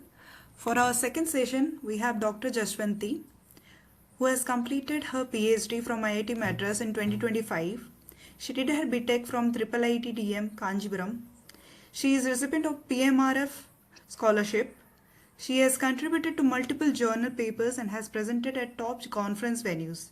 She has graduated research intern at IBM and is presently a project officer at IITM 5G testbed. We welcome you, ma'am, for the FDP workshop. Thank you, Swarnima. Thank you for the invitation. Um, I made you presenter, ma'am. You can share your screen, maybe. right. Yeah.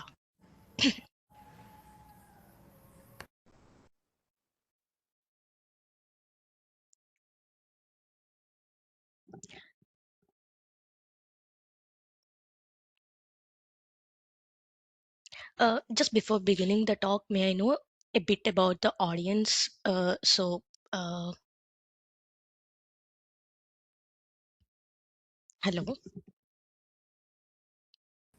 Hello.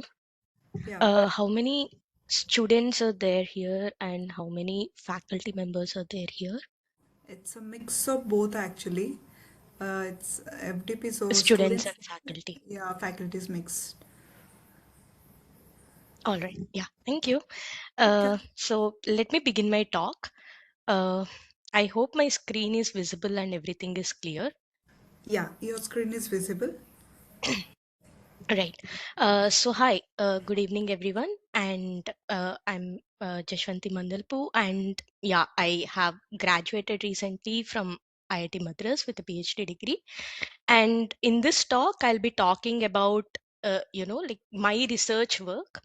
Uh, I hope to give you some idea about a couple of research areas, especially like my research was at the intersection of queuing theory and information theory. So people have looked at queuing theory separately and information theory separately.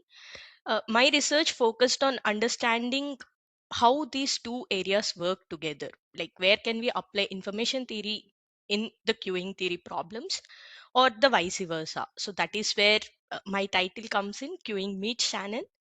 uh, so Most of my research work lied uh, in giving results, information theoretic results in the queuing theory. For instance, coming up with the fundamental limits of information that one can transmit over a queuing channel, or if you have the fundamental limit of information that you can transmit, what are the coding codes that can achieve this information quantity. So these are some problems that I have looked at. So I expect to go brief and also a bit detail so that both students and faculty can understand the research. Yeah.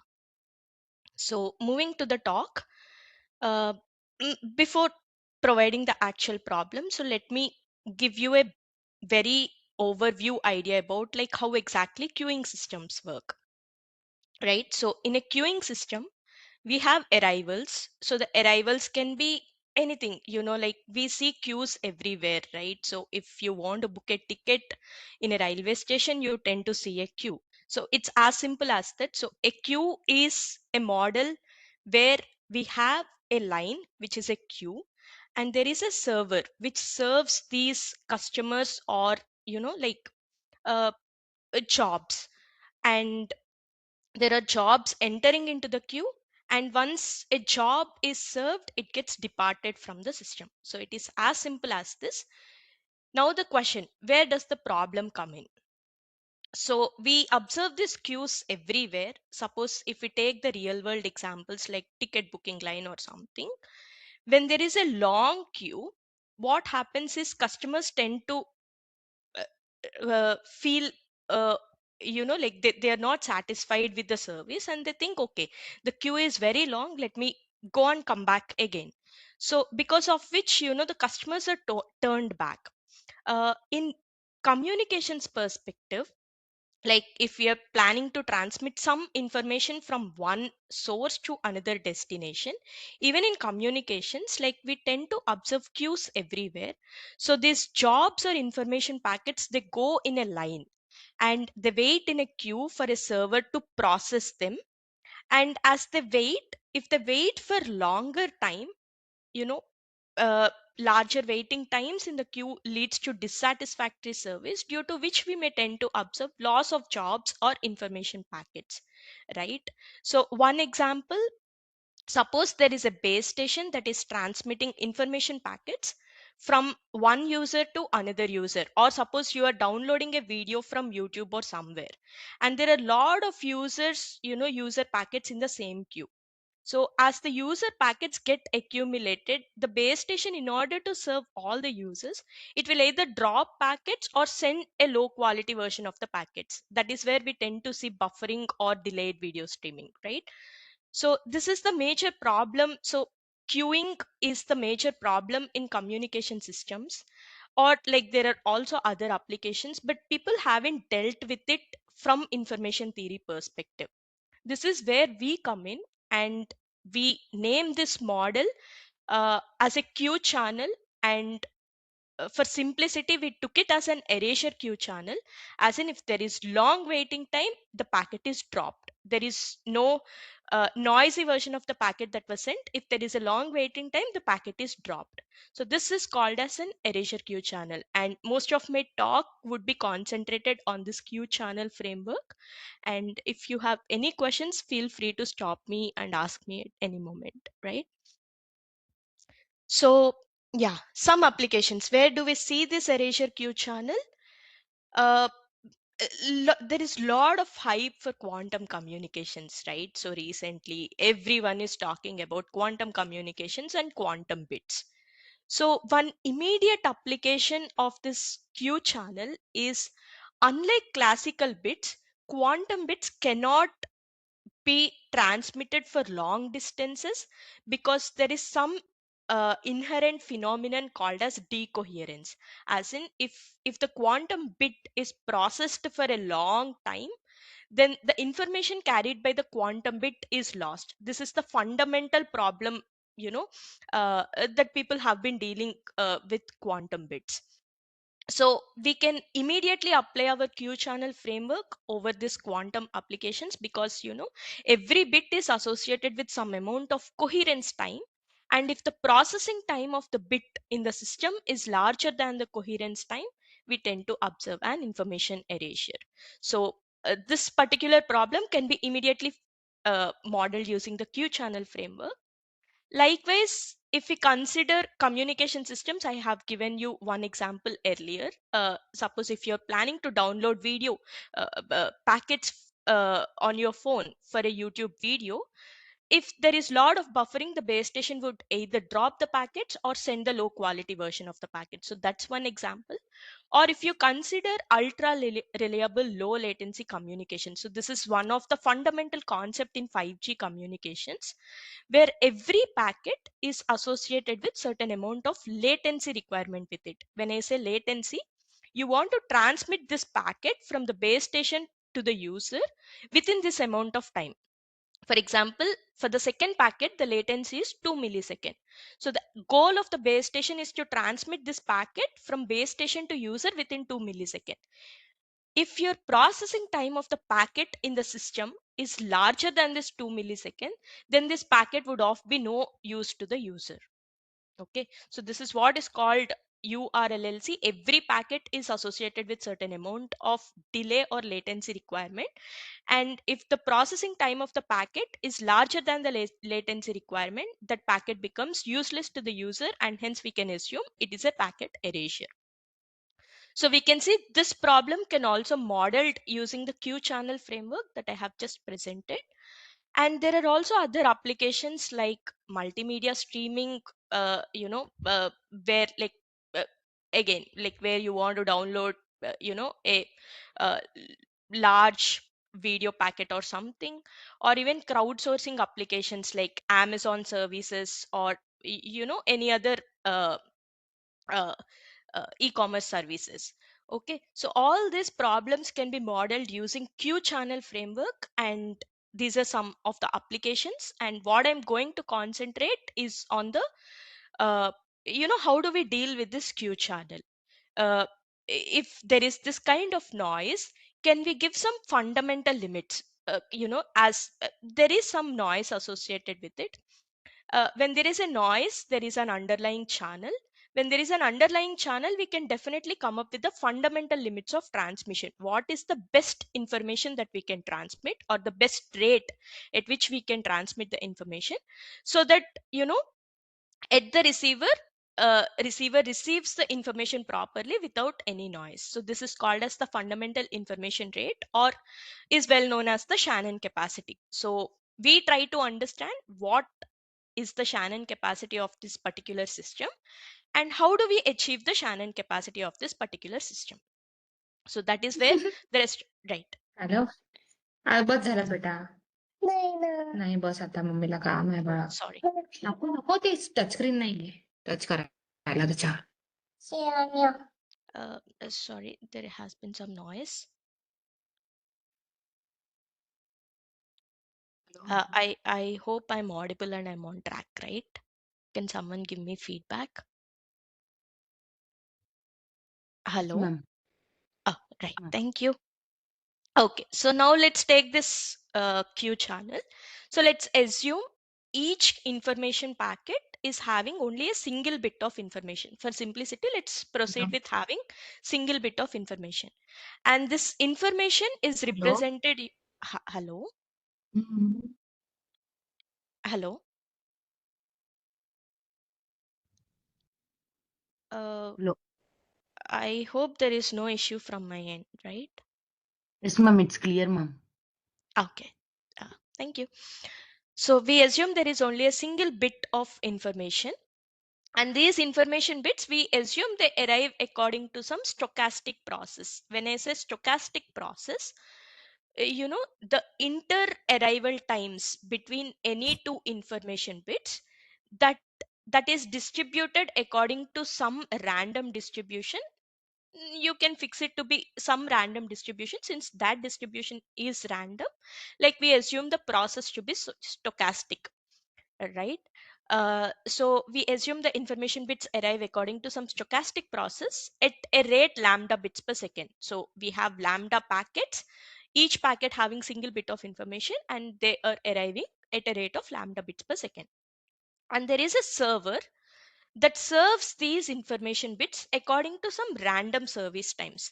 Even the service time of each packet is random. Like, so this is like a real scenario, right? So you have information packets coming, or you have customers coming into a queue, and the inter-arrival times between any two customers or packets, it's a random process. So it's a stochastic process. We are assuming there are lambda customers arriving within a second, and there is a server that serves these information packets according to some service time. Again, the service time of each customer can be random, right?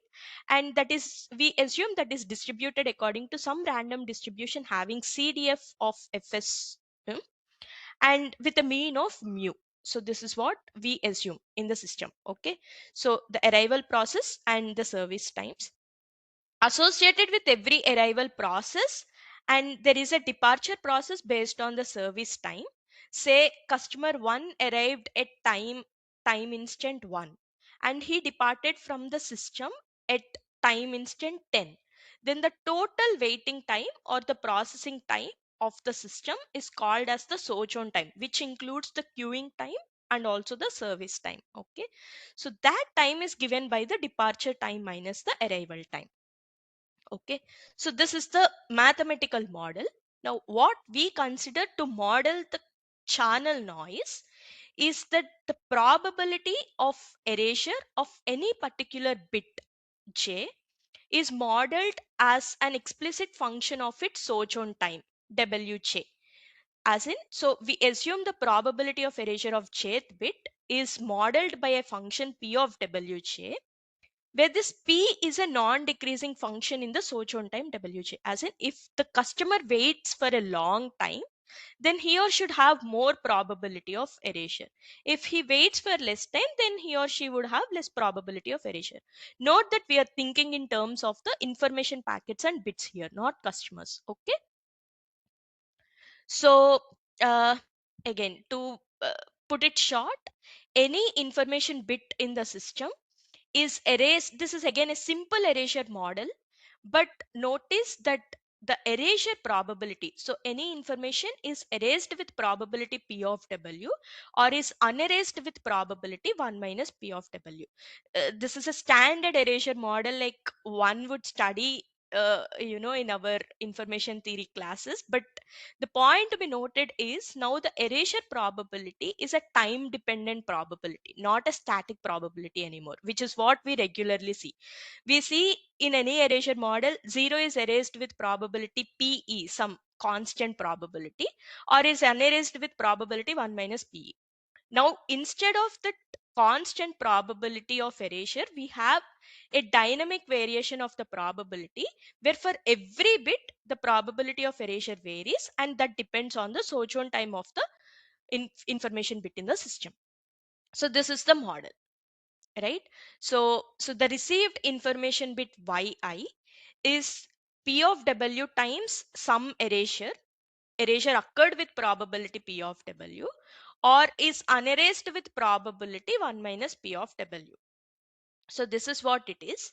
And mathematically, this channel model can be modeled as an independent channel uses given the sojourn times.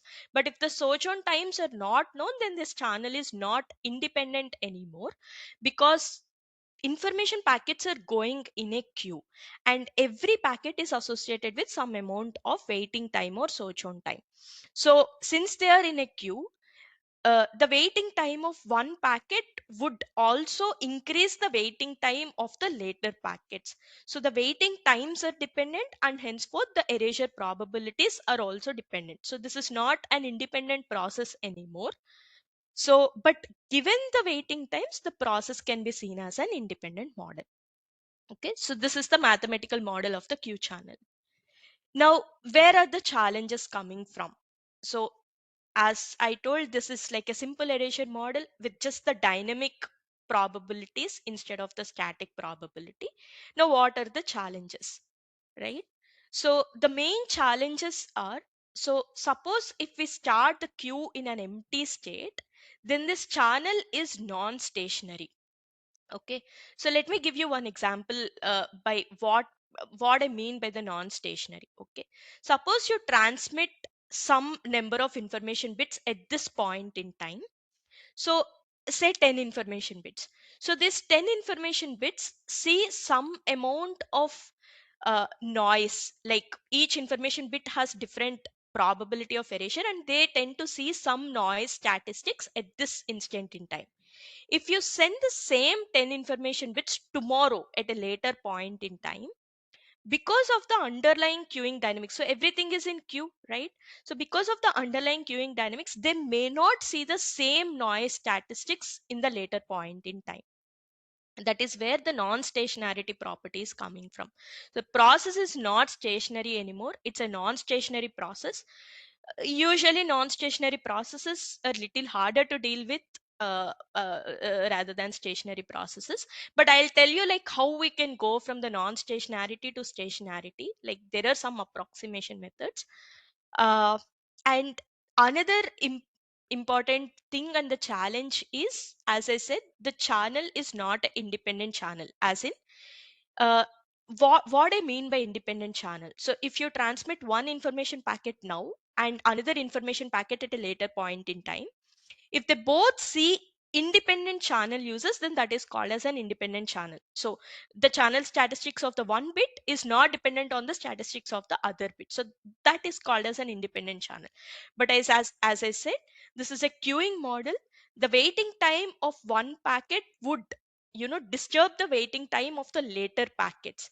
Hence there is dependence across the waiting times, and henceforth The erasure probability, which is depending on the waiting times, is also dependent. So it's not an independent channel anymore. So any two users of the channel tend to see dependent, any two users of a particular channel would see dependent users of that particular channel, right? So these are the main challenges, and we'll see how. And also another thing to be noted, so the waiting times can be on any real number. So right, so the waiting time of every information packet, it can be like literally any positive real number. So uh, there is something called as Lindley's expression, which I would ignore at this point. It What it says is the waiting time of the packet j plus 1 would be dependent only on the waiting time of the packet j. So there is a Markovian structure. Even though there is dependency, the structure is Markovian, but the underlying state space of this Markov process is uncountable because the waiting time can be any real number. So these are, like the challenges, and really hard challenges to deal with this channel. But since this channel has many real users, especially in the future communication systems, like if we talk about 5G or quantum, so one has to deal with this kind of model if you are going to such communications. So this is where the research comes in. I'll take a pause here. If anyone is having any question related to the model, let me just clarify that.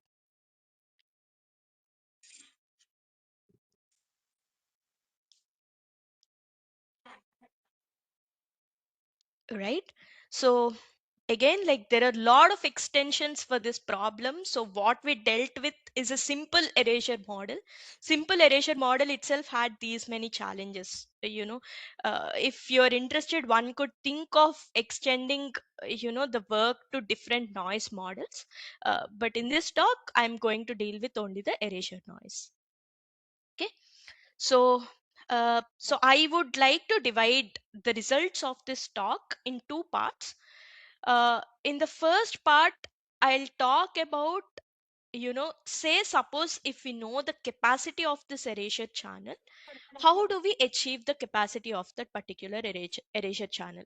Especially provided these are the challenges involved in this particular channel. Mm?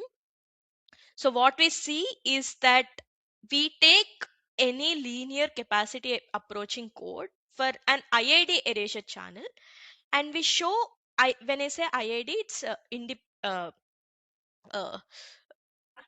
sorry, it's an independent process, independent and identically distributed erasure channel. So we take a code that achieves capacity for this IID erasure channel, and we show some techniques in order for us to achieve the capacity for this erasure queue channel, which is a dependent erasure channel, right? So we show some arguments how we can go from IID code to a code for the dependent channel. But this is going to be little coding theory focused. Please bear with me, but it's an interesting result to take. And so we particularly talk about LDPC and Polar. So apart from converting the code from IID result to the Q channel result, we also show that Polar codes, which are like, like LDPC and Polar codes are the current codes in 5G communications, right? So we show that these codes can achieve the capacity for this particular erasure queue channel. I'll give a brief introduction, especially Polar codes. I'll give a very brief introduction to Polar codes and show how those can achieve the capacity for this erasure queue channel. It kind of involves a lot of concepts from information theory, coding theory, queuing theory, and also approximation arguments. Please bear with me, but very interesting ideas to learn. And in the part 2 of the talk, I'll just show you, suppose if you have a network of queue channels, how can one obtain the fundamental limits of information? When I say fundamental limits of information, for students who do not know what is fundamental rate at which we can transmit, suppose you take a noisy channel. The channel is noisy, you transmit 10 bits. Among the 10 bits, some number of information bits would be corrupted, right? Say you only receive 7 correct information bits. Hmm? So when the channel is noisy, the information is corrupted. Whatever you transmit at the transmitter may not be correctly received at the receiver, but you can characterize on the rate at which you can transmit on this noisy channel, such that there is error free communication between the transmitter and receiver. Say if I transmit 10 information bits, how many of them are received at the receiver without any noise, like they can be properly decoded. So that is called as the fundamental limit of communication. Say, suppose you want to transmit a message hi, so this hi is encoded into 10 bits and then transmitted to the receiver. But if the channel is noise, maybe these 10 bits are not received properly, some of them are corrupted, and the receiver may not be able to retrieve the message hi in the 10 bits, right? So now the question is, what are the minimum number of information bits that you are supposed to transmit, so that the receiver, maybe hi cannot be transmitted in 10 bits, but you can add some redundant information bits, and maybe you can transmit the message hi in some, say, 15 bits. From 15 bits, the receiver can correctly decode the 10 bits and retrieve the message hi.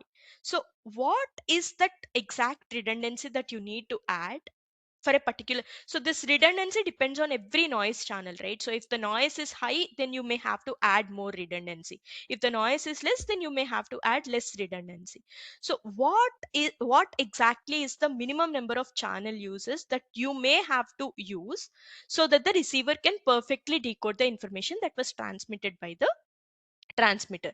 So this is known as fundamental rate. This is also called as Shannon capacity.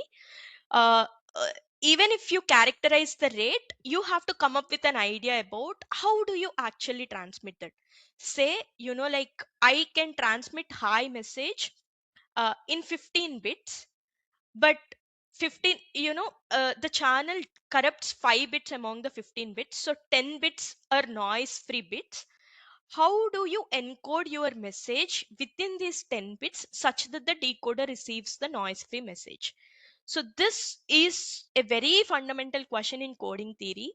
uh, uh, you know uh, so let me explain with again this example.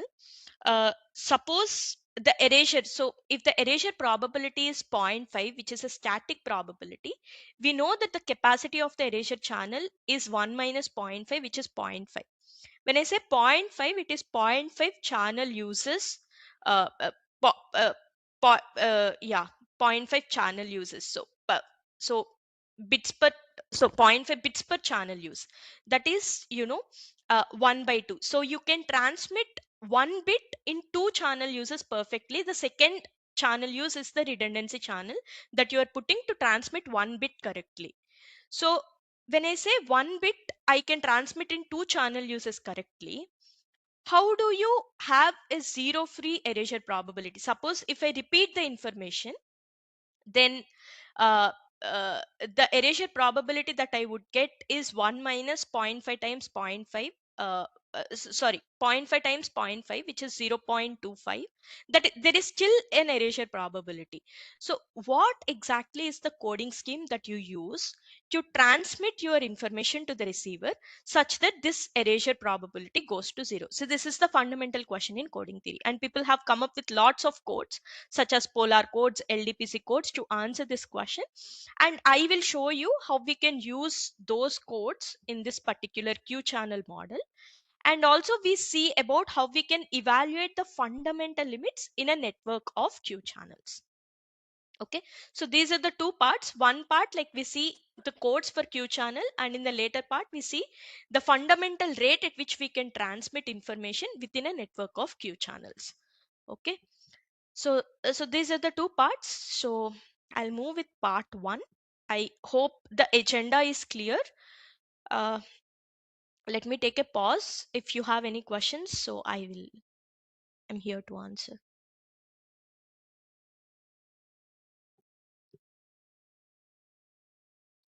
All right, so if there are no questions, so let us go forward. So moving to part one, which is the capacity achieving coding schemes for erasure Q channel. So as we have seen, this erasure queue channel is a non-stationary channel with Markovian memory. And the state space of this channel is uncountably large because, the waiting times can be any positive real number, and henceforth the state space is uncountable. And the capacity of this channel, I'm not going so the capacity of this channel can be analyzed using some information spectrum methods, which I'm not going to deal with in this talk. But this is very similar to the capacity of the regular erasure channel, but with a different erasure probability. So the capacity of the regular erasure channel is 1 minus PE, where PE is the erasure probability. Now over here, the erasure probability is the expected. So we have a random erasure probabilities for every bit. So we can take expectation for this random erasure probabilities. So the ergodic erasure probability is expectation of P of W, right? So the capacity of this channel can be proven to be 1 minus expected P of W. Since we are dealing with rate in terms of bits per second, so our capacity can be thought of in terms of bits per second, which is lambda times 1 minus expected P of W in bits per second. Okay. So now, given this is the capacity, the question of interest is how do we come up with a coding scheme to achieve this capacity? Like what is the method? Like how do you put in your information bit so that you can achieve this capacity? So that's the big question that we ask. Uh, to answer this question, like we propose two solutions. One is coding with interleaving. Interleaving again is a very standard technique in wireless com, right? So I will tell about like what exactly this interleaving technique is and how we can apply that interleaving technique to this particular queue channel model, so that we can achieve the capacity for this queue channel. So we see that, like we clearly see what happens over here. And the other proposal is like, suppose we do not do interleaving, how can we achieve the uh, capacity of this particular channel? So this is what we talk for, this is what we see for some time from now on. So first, moving to coding with interleaving. Pay some attention, very interesting ideas. I'll go very slow. uh, you have a queue, right? So every queue, uh, it it has some busy period. When I say busy period, the queue is busy in serving all the packets it is serving. Okay. At some point, maybe some packet arrived very late, right? During which the queue do not have anyone to serve. Like consider any real world example, like you are waiting in a line. uh, there is a customer service, that is happening. When there are a lot of customers, the person who is serving is busy, so that is called as the busy period of the queue. When there are no customers, the serving person would be idle for some time because there are no customers in the queue to serve. So that is called as the idle period of the queue. And what happens in general is, the queue, if you plot the busy periods and the idle periods, every busy period of the queue is followed by an idle period at some point. And once it sees an incoming customer or incoming packet to serve, again the queue goes into a busy period, during which the server is busy in serving the customers or the packets, right? So for every queue, there is a busy period followed by an idle period, again busy period, and again idle period, and go. That moves on. That is what is plotted on the left part of the presentation, right? Jashwanti, So there's a question in the right. chat box. What is a Mhm. deterministic channel? How erroneous channel is different from deterministic channel? Which is best in Right. terms of channel capacity achievement? You can see it in the chat box. Okay. So when we thank you for the question. uh, so when we talk about the deterministic channel, maybe I'm expecting that you're asking the question about a noise free channel. There is no noise, so whatever you transmit, like it goes in. So say I transmit 10 bits in, 10 bits go perfectly. Okay. So that is called as a deterministic channel, where there is no noise associated with it, everything is perfect, right? Now if there is some noise, okay, if you're transmitting 10 bits, all these 10 bits may not be gone to the receiver perfectly. Every bit, like if we take an erasure channel with static erasure probability, when I say static erasure probability, every bit is having constant erasure probability. Okay, so every bit is associated with maybe say 0.2 erasure probability. So every bit perfectly reaches the receiver with probability zero point 0.8 or is erased with probability 0.2. So this is where the noise statistics are coming in. So the information rate of this particular channel is not 10 anymore. It is 10 times 1 minus 0.2, which is 10 times 0.8, 8 bits. So only 8 bits can be perfectly transmitted on this channel, but you don't know which 8 bits could be perfectly transmitted. So you transmit 10 bits, only 8 bits are perfectly received at the receiver. But the question is which 8 bits? Among these 10 bits, which 8 bits are perfectly received? So what really happens like in the real world is not proper 8 bits, but combination of these bits can retrieve 8 bits perfectly at the receiver. Okay, so how do you actually encode your information into these 10 bits such that at the receiver from the corrupted information bits you retrieve your encoded 8 bits perfectly is the big question in information theory. So to answer which channel is better, noisy channel or deterministic channel, it's very straightforward. You don't have any noise, that's the best channel. The moment you enter into noisy scenarios, like you have to deal with lot of these things, yeah, right. Did that answer my question? Who asked me this? Oh, why is my screen stuck? Okay.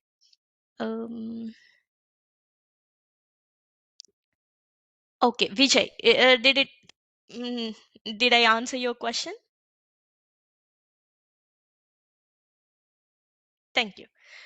All right. So yeah, where are we? So we are at understanding every queue has a busy period followed by idle period, idle period, and so on. Okay. Now, an interesting observation in queuing theory is that arrivals that happen in any two busy periods of the queue are independent. So there are so many arrivals in the first busy period and there are no arrivals in the idle period, and there are so many arrivals in the second busy period and so on, right? So an interesting fact in queuing theory is that arrivals that fall in two busy periods of the queue are always uh, they always see independent channel uses, as in the waiting time at uh, the waiting time of some arrival in busy period 1 is the waiting time of some arrival in busy period 2 is independent on the waiting time of some arrival in busy period 1. So earlier we have seen that the waiting times are dependent because if some bit waits for a long time, the later bits also wait for longer time. So that's what we have seen. But the observation to see is uh, so that dependency occurs only within a busy period. So suppose if two arrivals fall in different busy periods of the queue, they tend to see independent channel users. They do not see dependent channel users anymore. So this is an interesting fact. Okay, so uh, let me go little into the math, but I'll explain you very clearly.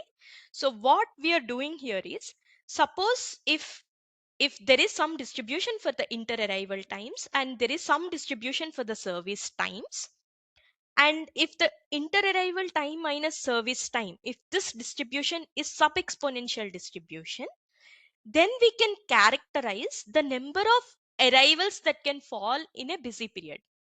Okay, so what this expression, huge expression, this probability expression is telling here is probability that any busy period is having more than L arrivals, it is going down exponentially. So this is dying exponentially.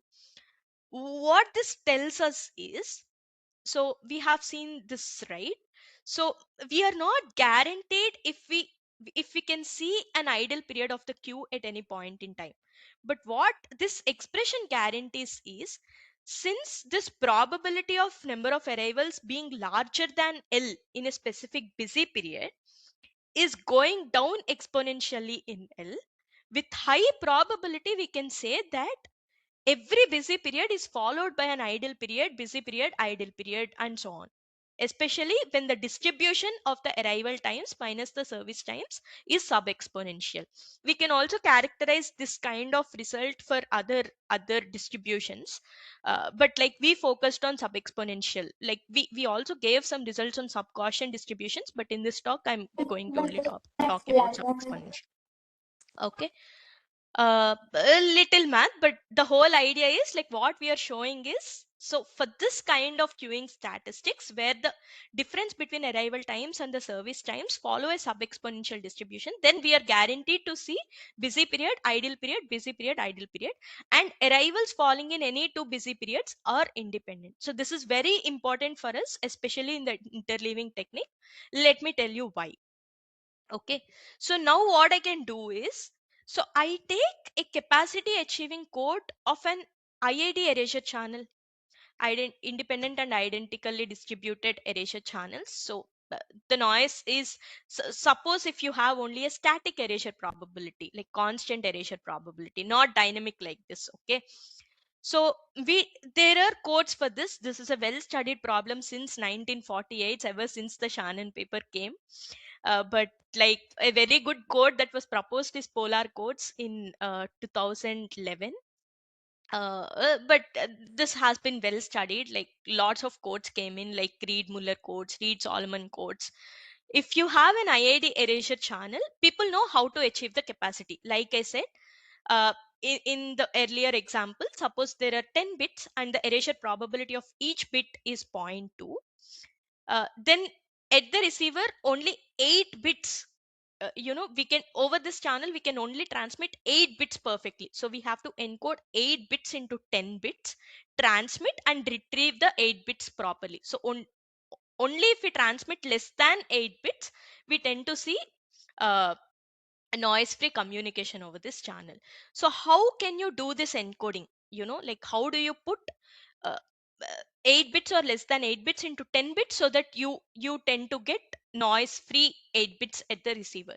So a lot of coding techniques were given, like polar codes, LDPC codes, Reed Muller codes, Reed Solomon codes, lot of codes. So what I'm telling here is, like, take any capacity achieving code of an IID erasure channel. It can be anything among the family of, among the codes that I have told now. Now,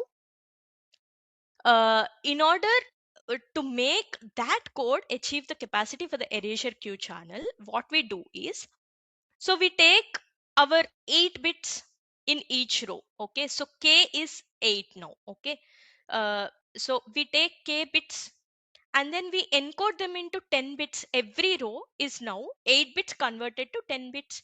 So K is the 8 minimum number of bits that we can transmit, and the number of channel uses is denoted by N. So 8 bits require 10 channel uses to perfectly transmit. So that is the KN code, right? Or NK code. So we take a message which is encoded into K bits, and this, so every message is placed in a row. We take B such messages and we encode them into N bits, and again this is there in the rows. So we get a BN matrix. Now if we transmit them row wise, like message wise sequentially, then like every consecutive bit of a particular every consecutive coding bit of a particular message would be independent. We want to have them to be every consecutive coding bit of a particular message is dependent. We want them to be independent, and in order to make them independent, what we do is, instead of transmitting row wise, we transmit them column wise. Okay, and at the receiver, whatever we receive, we place them in the rows. Okay, so there are B messages. So sorry for that. There are B messages, and each of the B messages now have encoded bits. And instead of transmitting encoded bits of B messages in sequential order, we transmit first the first coded messages of all the first coded bit of all the B messages, like we are transmitting column wise, right? And then second coded bit of all the B messages, and so on. So at the receiver, we place them again in the row order. So y1 corresponds to the first coded bit of the first message, y2 corresponds to the first coded bit of the second message, and yb corresponds to the first coded bit of the last bth message. And then like the other so second row indicates the second coded bit of all the messages. Okay, so we place them like this again in a matrix form. And now we apply the decoder on the columns. So note that every column in this Y matrix corresponds to the coded messages of the first message. So Y1 corresponds to the first coded message of the first message. YB plus 1 corresponds to the second coded bit of the first message, and so on. So Y1, so the first column contains the coded bits of the first message. So now we decode them column wise. What are we getting by this? So by doing this, we are creating a gap of B between every coded bit of a particular message. So by transmitting in this order, every coded bit, every consecutive code bits of a particular message tends to have a gap of B. Okay, so that B is called as the interleaving length. If we can ensure that this interleaving length is, greater than the number of bits falling in a busy period of the queue, then we can make any two coded bits of same message to fall in two different busy periods of the queue. So that is where we are getting. And by having two different busy, information bits falling in two different busy periods of the queue, they tend to observe independent channel uses. Okay, so that's the idea. Maybe people who are from coding theory might get it, but people who are not from the coding theory, points to be taken. There is a queue. Every queue has a busy period, idle period, and any two arrivals in the busy period of the queue tend to observe independent channel uses. And we have learned the technique of interleaving. Interleaving is nothing but, instead of transmitting information bits x1, x2, x3, and so on, x10 in sequential order, you give a gap and transmit. You transmit x1 first, and then you transmit x10, x20, x30, and then you go for x2.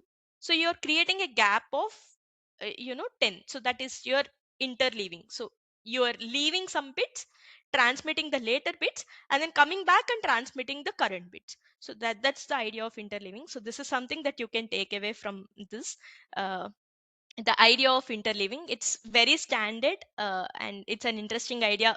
If you see memory channels, like the first thing to do is think about interleaving. Okay, so what we showed, so we gave some theoretical guarantees. We showed some, if the interleaving length is within these limits, then we can show that any IID code can achieve the capacity for the erasure queue channel. And we also showed some convergence in the probability.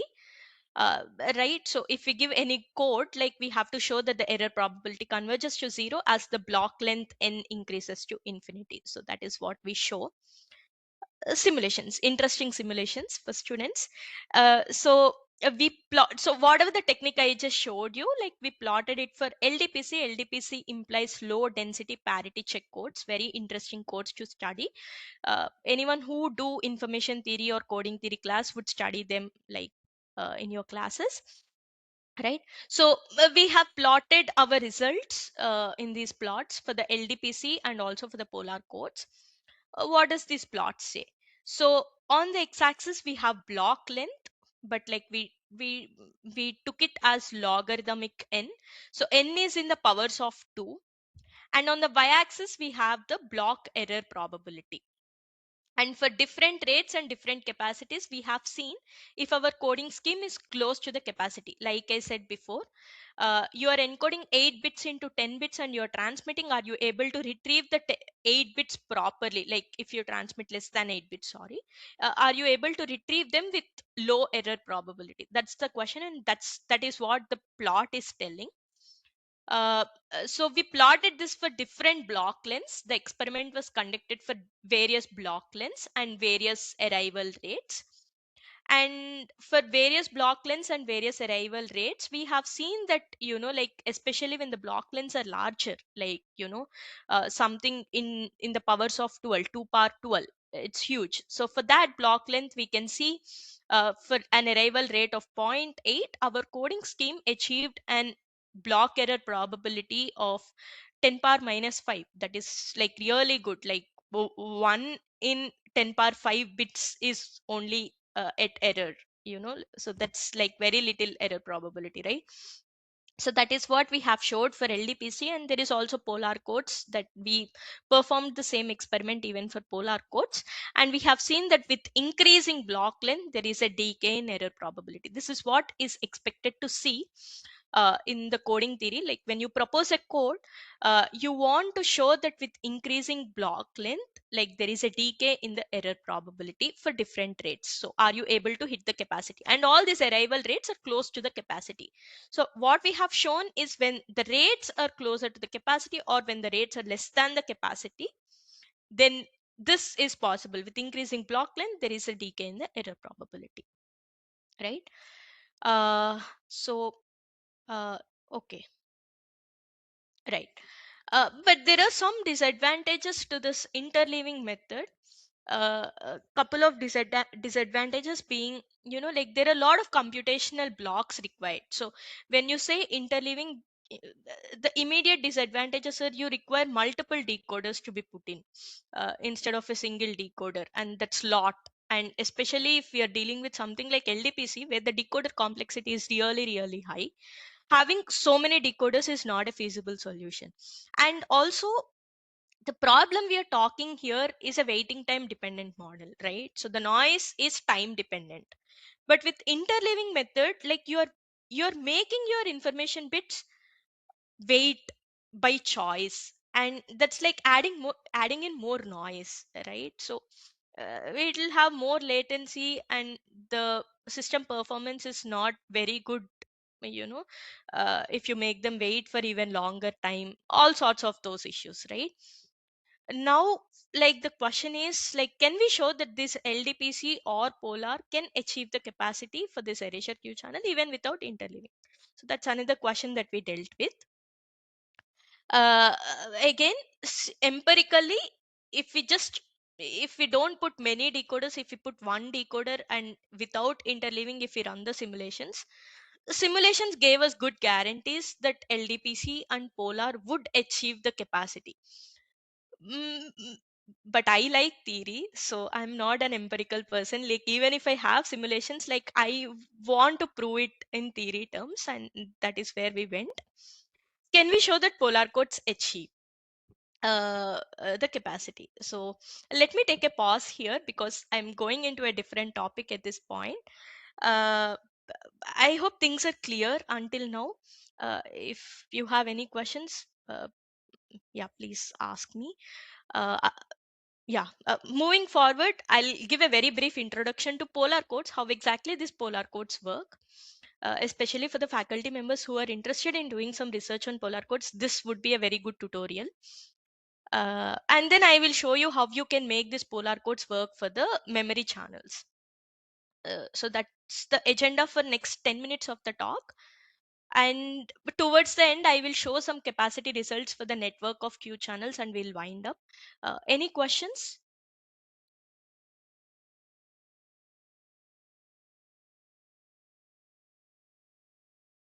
I Right. don't see anything in the chat box.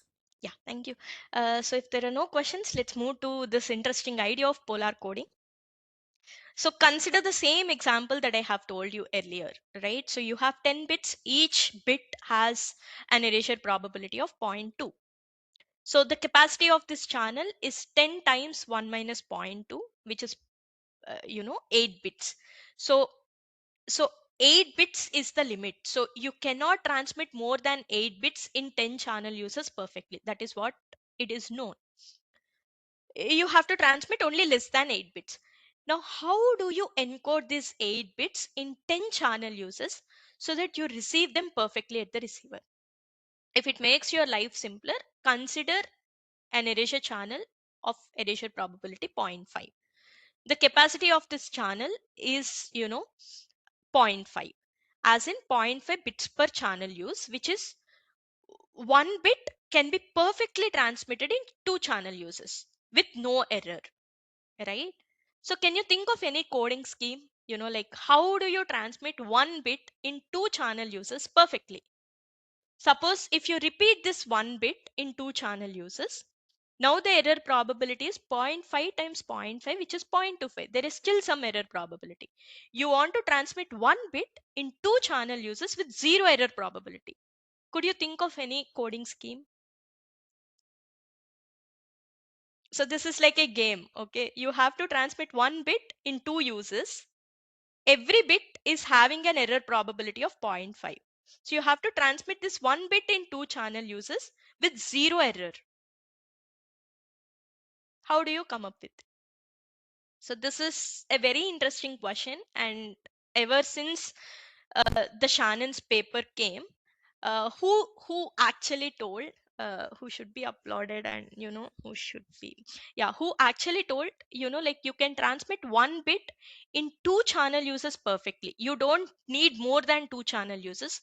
So if the error probability is 0.5, you can definitely transmit 1 bit in 2 channel uses perfectly. So that's the Shannon limit. How do you do it is the question. Okay, so ever since 1948, people have thought about multiple codes. One thought people have come up with is, you may not be able to transmit 1 bit in 2 channel uses perfectly, but you may be able to transmit 1,000 bits in 2,000 channel uses perfectly. Even that is a rate of 0.5, right? So we are not dealing with single bit, we are dealing with lots of bits. Not exactly 1,000, but as this, the number of bits you're transmitting over the double number of channel increases, then you hit the rate. That is what is shown. So this is called as asymptotic limit. Asymptotically, we can show that we can achieve 1 bit in 2 channel uses, right? So polar coding is one such idea about how you can hit that Shannon capacity. I will talk in terms of erasure channel. Now I will tell you that interesting way how you can put your 1,000 bits in 2,000 channel uses, so that 1,000 bits are retrieved on the received side perfectly without any error. Okay, I'll tell you the the idea to do that. Whatever the math problem I have thrown at you, like I'll give you the solution, but in terms of polar codes. These were proposed by Arikan in 2009. Ever since then, like they gained a lot of popularity, and polar codes have been using in all sorts of communications now, especially in the 5G communications, because of their low encoding and decoding complexity. We'll see why that happens. So what happens in polar code? So you have 2 channel uses and you have 2 information bits, x1, x2, and you want to transmit these information bits over 2 channel uses, and you receive them y1, y2. So this is the regular way of transmitting. So if you want to transmit 2 bits of information, you send them separately across 2 channel uses and you receive them. What Arikan proposed is, do not transmit x1, x2 separately, but instead try to merge them. Okay, so so uh, so you transmit u1 instead of x1 over the first channel, which gives you x1 xor x2, and you transmit u2 across the second channel instead of x2, which is simply x2. So instead of x1 x2, now I'm transmitting x1 xor x2 and x2 over the channels. This is very simple to do because it's just involving one XOR operation, right? No complexity involved. Just XOR the bits, transmit over the XORed information bit over the first channel, and second bit as is over the second channel, right? And earlier we were looking at the information bits at the received party independently. Like you are looking at y1 and you are aiming to decode x1, you are looking at y2 and you are aiming to decode x2. Now, instead of doing that, look at both y1 and y2 and aim to decode u1 and u2. Like do the joint decoding. Okay, so that is what is coming. So you first look at both the observed information bits y1, y2, and you decode u1, the first transmitted information bit, and using the information from U1, Y1, Y2, you try to decode the second information bit. So this is what all Arikan proposed, and this has like very, very good results. Nobody has proposed this until then. Uh, so uh, so what really happens is, by doing this information theoretically, earlier we had every channel had a probability of erasure 0.5 and 0.5, but by mixing the channels up like this, one channel's erasure probability, because like for the first channel you're trying to look at both the received information bits and trying to decode one transmitted information bit, and for the second channel you are looking at both the received information bits, the earlier decoded bits, and then trying to decode the next information bit, right? So the second channel has more information to decode. Henceforth, the erasure probability of the channel would be not 0.5 anymore. The erasure probability would decrease. In fact, that was proven information theoretically, and the erasure probability of the first channel increases by doing this. Okay, so what we got here is like you took two channels of erasure probability 0.5 and produced another virtual channels with erasure probability one greater than 0.5 and second one less than 0.5. Okay, so the one with more erasure probability is called as bad channel, the one with less erasure probability is called as a good channel in. Okay, so every two copies of the channel are taken and we convert them to good channel and bad channel. Okay, this is known as the phenomenon of polarization, which is the fundamental idea behind polar codes. This is known as channel polarization, and what they have shown is you can do this encoding with simple matrix multiplications. Encoding is very easy, and you do this idea many times for any n that you take. Like, try to do this idea, and what was proven is, as this n tends to infinity, you either have only good channels on top for which the mutual information is 1, that is the erasure probability is 0, or you have all bad channels for which the mutual information is 0, as in the erasure probability is full. So you either have completely noiseless channels or you have all noisy channels. So you took two copies of a noisy channel and you produced channel which is noiseless and one that is highly noisy. So you take 1,000 copies of noisy channels and you are producing, you know uh, you are producing, another set of, you are taking 2,000 noisy channels and you are producing another set of 2,000 channels, with 1,000 channels are completely noisy and 1,000 channels are completely noiseless. Okay, so now what can we do? So we have half channels noisy and we have half channels noiseless. Like someone asked me earlier, like, now the noiseless channels are deterministic. There is no noise at all. So you can transmit information without any problem. Like you can transmit any bits of information over there. So half channels are noisy and half channels are noiseless. So so so you transmit among the perfect noiseless channels. They are like deterministic channels. Whatever you transmit is received at the receiver perfectly, right? Henceforth, the rate 0.5 is coming in here. So one bit is transmitted in two channel uses perfectly by doing this phenomenon, right? So this is called as a great polarization effect, and a very good coding scheme that was proposed by Arikan called as polar codes. Okay, so what happens is, as you do this effect so many times, like like you tend to hit the capacity of the channel. Encoding and decoding is very simple. Like for encoding, you transmit your information bits. So if you have if your channel capacity is 0.8, by doing this polarization effect, uh, you have perfect 8 channels and 2 noisy channels. So when you do this so many times, your 8 channels are become perfect and 2 channels become highly noisy. So you transmit your information bits over the 8 good channels, and henceforth you get your 8 bits perfectly at the receiver. as I said, encoding is very simple. Transmit your information bits over the good channels. And decoding, like there is a method of decoding these information bits called as successive cancellation decoder. Very nice decoding. It's just like you successively decode. So from all information bits, you first decode U1. From all information bits along with U1, you second decode U2, and so on. So you successively keep on decoding. So that would increase your rate. Okay. And the complexity for both encoder and decoder, we can solve it using some simple tree algorithms, and the complexity is order of n log n. So this is compared to any other code like LDPC, Reed-Solomon, Reed-Muller. The complexity of polar codes is very low, especially the decoding complexity, and also they hit the capacity, they achieve the capacity.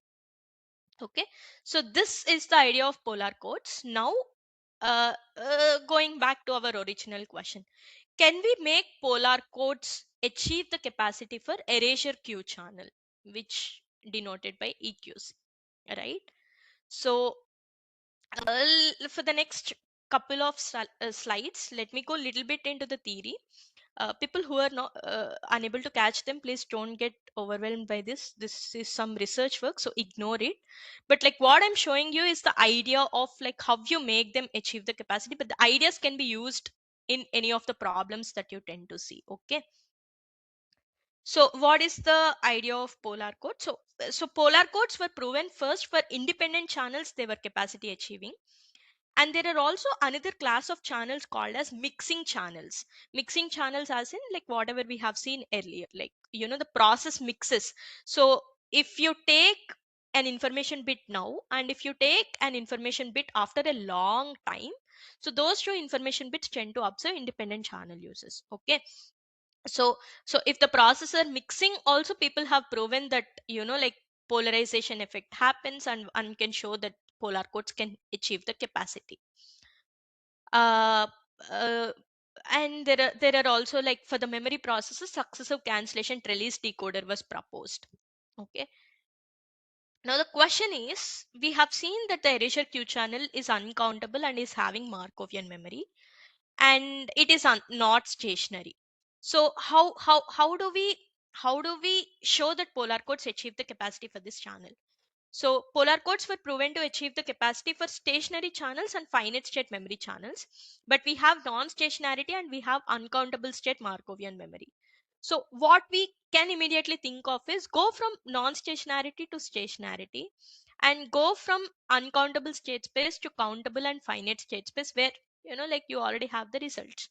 So that is what I'm going to talk for the next couple of slides. How do you go from non-stationarity to stationarity, and how do you go from uncountable state space to countably finite state space? Okay, so these are some of the ideas people with little bit of queuing background may be able to understand. Otherwise ignore them, but the whole idea is this wi process is a real time uncountable, like it is any positive real number, so it's real time uncountable state space process, that is Markovian. What we can show is, for every erasure queue channel, there exists uh, a countable state discrete time process. So this wi, it's a waiting time, it's in continuous time. What we can show is there exists a discrete time countable state process. So waiting times are any positive real numbers. Now what I'm telling is there is another probability associated with it, but it is only depending on discrete time real positive integers. Okay, so we can show that there exists such channels and there is an equivalence between them. Okay, and what we can also show is that uh, we can show that the stationary distributions of this discrete time process and the continuous time process, they converge, and henceforth what we can tell is this expected pi p of w, so this can be made as expected pi p of q, where q is a discrete time positive integer process. Okay, so what we have done is we went from an uncountable continuous time state space to a discrete time countable state space. Okay. And now like we have a memory to deal, like infinite state space memory to deal with. And to tackle that, like what we do is, if the state of the queue is larger than k, we associate a probability of 1 to all such states. By doing this, we go from, so here is the picture. So what we have done essentially, so we have a process like this. uh, uh, uh, so on the right hand side, we have an infinite time process. It's running in the infinite time. What we have done is, there is an equivalent system in the finite time, so that nothing breaks. We can go from continuous time to discrete time, and we can also go from infinite state space to the finite state space. By doing this approximation, nothing breaks. So that is what we prove. And once we do that approximation, like we can use the existing results, like achieving the capacity for the stationary processes and finite state processes, and show that polar codes can achieve the capacity for this particular Q channel. Again, like I said, just to understand the idea, like what we showed is polar codes achieve the capacity for erasure Q channel, and we have seen what the idea of polar codes is. Other than that, like this is little bit involved into the theory. uh, so yeah, you can just ignore, but the idea is, if you have continuous time infinite process, you can always approximate it by a discrete time finite process, which makes your life simpler to deal with. Okay, so that is all we are doing. Okay. So at this point, I would like to summarize my work from part 1. So part 1, we have seen an erasure Q channel and its capacity, and we have seen interleaving coding schemes to achieve the capacity for erasure Q channel, and we have also showed that polar codes can achieve the capacity for erasure Q channel. If one is interested in understanding this work, there are a lot of open questions, so we only dealt with some kind of arrival processes and some types of queues, but there is lot of lot of open research. What happens if you modify the queuing dynamics, and what happens if not erasure noise? So all such questions are still open. uh, so yeah, just to summarize in one sentence, part 1 addresses the issue of developing explicit channel coding schemes in channels with memory and uncountable state space. I'll take a pause here. For the next 10 minutes, I will quickly talk about the uh, capacities for the network of Q channels, and I'll wind up. So if you have any questions with in part 1, please feel free to ask.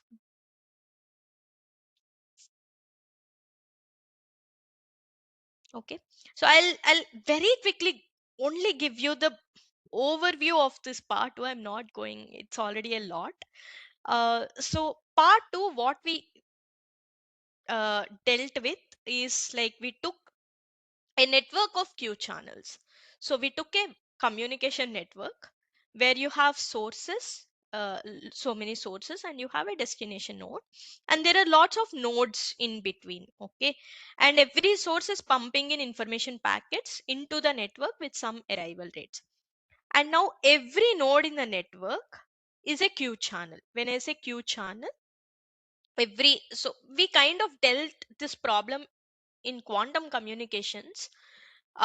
So we assumed bits are quantum, and every quantum bit is associated with coherence time, and if the processing time of the bit in the system is larger than the coherence time, we tend to observe quantum erasure. So we take this kind of network, and we know for a single Q channel the capacity is expectation of 1 minus P of W. Now suppose if you have a network of Q channels, can we characterize the fundamental limits of communication uh, from each source to the destination node? So that's the question that we ask. Uh, but this is our model. We took a very simple model, something called as Jackson network. When I say Jackson network, it's simple. The arrival processes into the network are Poisson. uh, when I say Poisson, the inter-arrival times between any two information bits, it's an exponential distribution. So the arrival times are Poisson, and the service times are again exponential. That's where the second M come, and there is a single server at each node in the network. So this kind of simple model where everything is exponential, arrival times are exponential, service times are exponential, and there is single server at every node. Such kind of network is known as Jackson network, very famous in queuing theory. So suppose if we have this kind of network, can we come up with the fundamental limits of communication between each source to the destination node? The noise is at every node in the network, all of these information bits have some noise that is depending on waiting times at each node in the network. Okay, so that's the noise. So how do we characterize the capacity? So that's the question that we asked. So I'm not going into the details. So under this framework, like we took two different kinds of models, very specific to quantum communications, and we gave the capacity expressions. One thing that we have observed, an interesting fact, when the erasure probability is 1 minus expected, uh, uh, I think, like when I'm not telling the model of the network, so we kind of took repeater assisted and repeaterless. The idea is someone from quantum will understand. So suppose every node is reducing, every node is putting in some probability of noise, as in the coherence time of the quantum bit at every node is decreasing. Can we add a repeater to enhance the energy of the quantum state?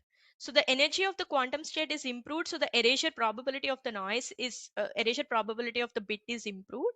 So that is what is called as the repeater assisted network. Every node in the system acts as a repeater, and there is a repeaterless system, like where you do not alter the waiting times of information packets in the queue.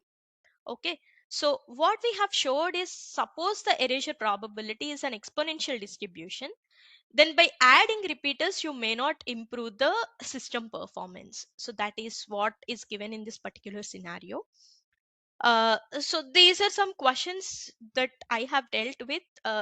Just to give you some summary, we have dealt with erasure Q channel, which has like lot of applications in future communications like 5G quantum. And me, during my research, like I have explored lots of problems in classical domain, also on the quantum domain, for different kinds of models, and there are still lots of interesting open problems because this is like a new research area.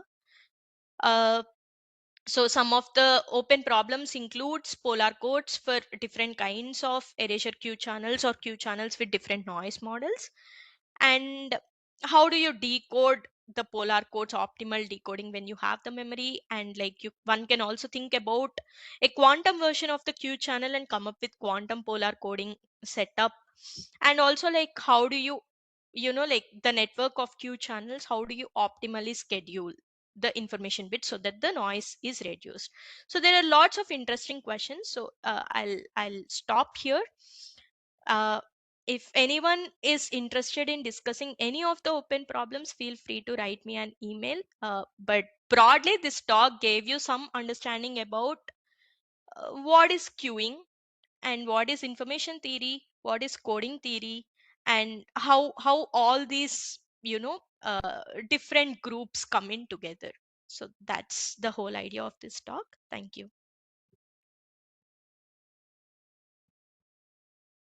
So can you shed light on some open problems that are there in this the future problems?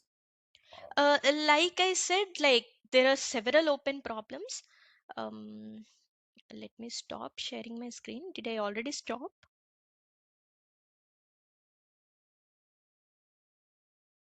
There are lots of open problems. Like I was telling, polar. So we only dealt with erasure noise. Like one can also think about other noise models like symmetric noise, any other noise models. And we also had like very specific restrictions on the queuing dynamics at every point, like in our research. So one can generalize them to like any other queuing dynamics. And like one can think of scheduling policies in these scenarios, like how can you transmit packets so that you reduce the waiting time of each packet. uh, so and lot of these ideas whatever I have shared, they are still open in quantum. So one can think of quantum polar codes, how do they work, how do they work in these kind of settings, like lot of such questions.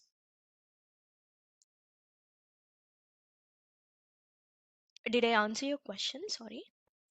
Yeah. So people, you can ask your questions. You can unmute yourself and ask your questions.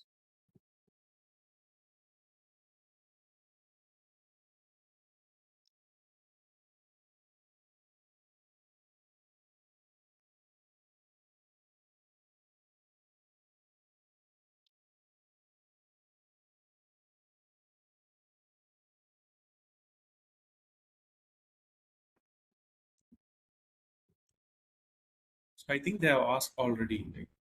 So Yeah.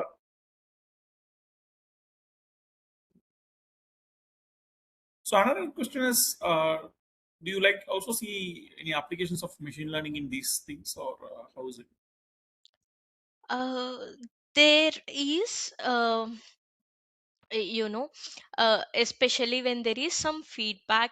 There has been some applications of machine learning to understand, uh, as I said, uh, the throughput of the system can be improved either using coding, or we can come up with some scheduling policy, so that the waiting time of each information packet is reduced.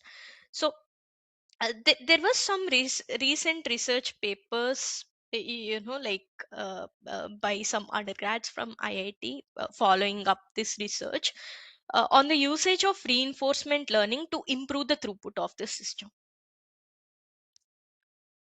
So yes, to answer your question, there are a lot of machine learning applications. Like you have to formulate them. So suppose so this is the system model where each packet is associated with certain amount of waiting time. You get some throughput. Your goal is to optimize the throughput so that no packet waits for you know uh, maybe longer than a particular time, some threshold, right? And you can aim to solve that particular optimization problem. Okay. Thanks a lot. Yeah. So if there's no other question, I think we can wind up the session. Let me check the chat box. Yeah, I don't see any other question. Yeah. Thanks a lot for your time, and thanks a lot for joining, Dr. Jashwanti. Thank you. Yeah, I'm glad to be here. Thank you, and see you all. Yeah, bye. Bye. So participants, I have shared the feedback link and attendance link. In the attendance link, please don't add any extra rows or anything, right? Just search for your name and just put P for both the days, yesterday and today. For both the sessions combined, I have just put one single date, okay? Yeah, thank you. We'll meet again tomorrow at 6 p.m.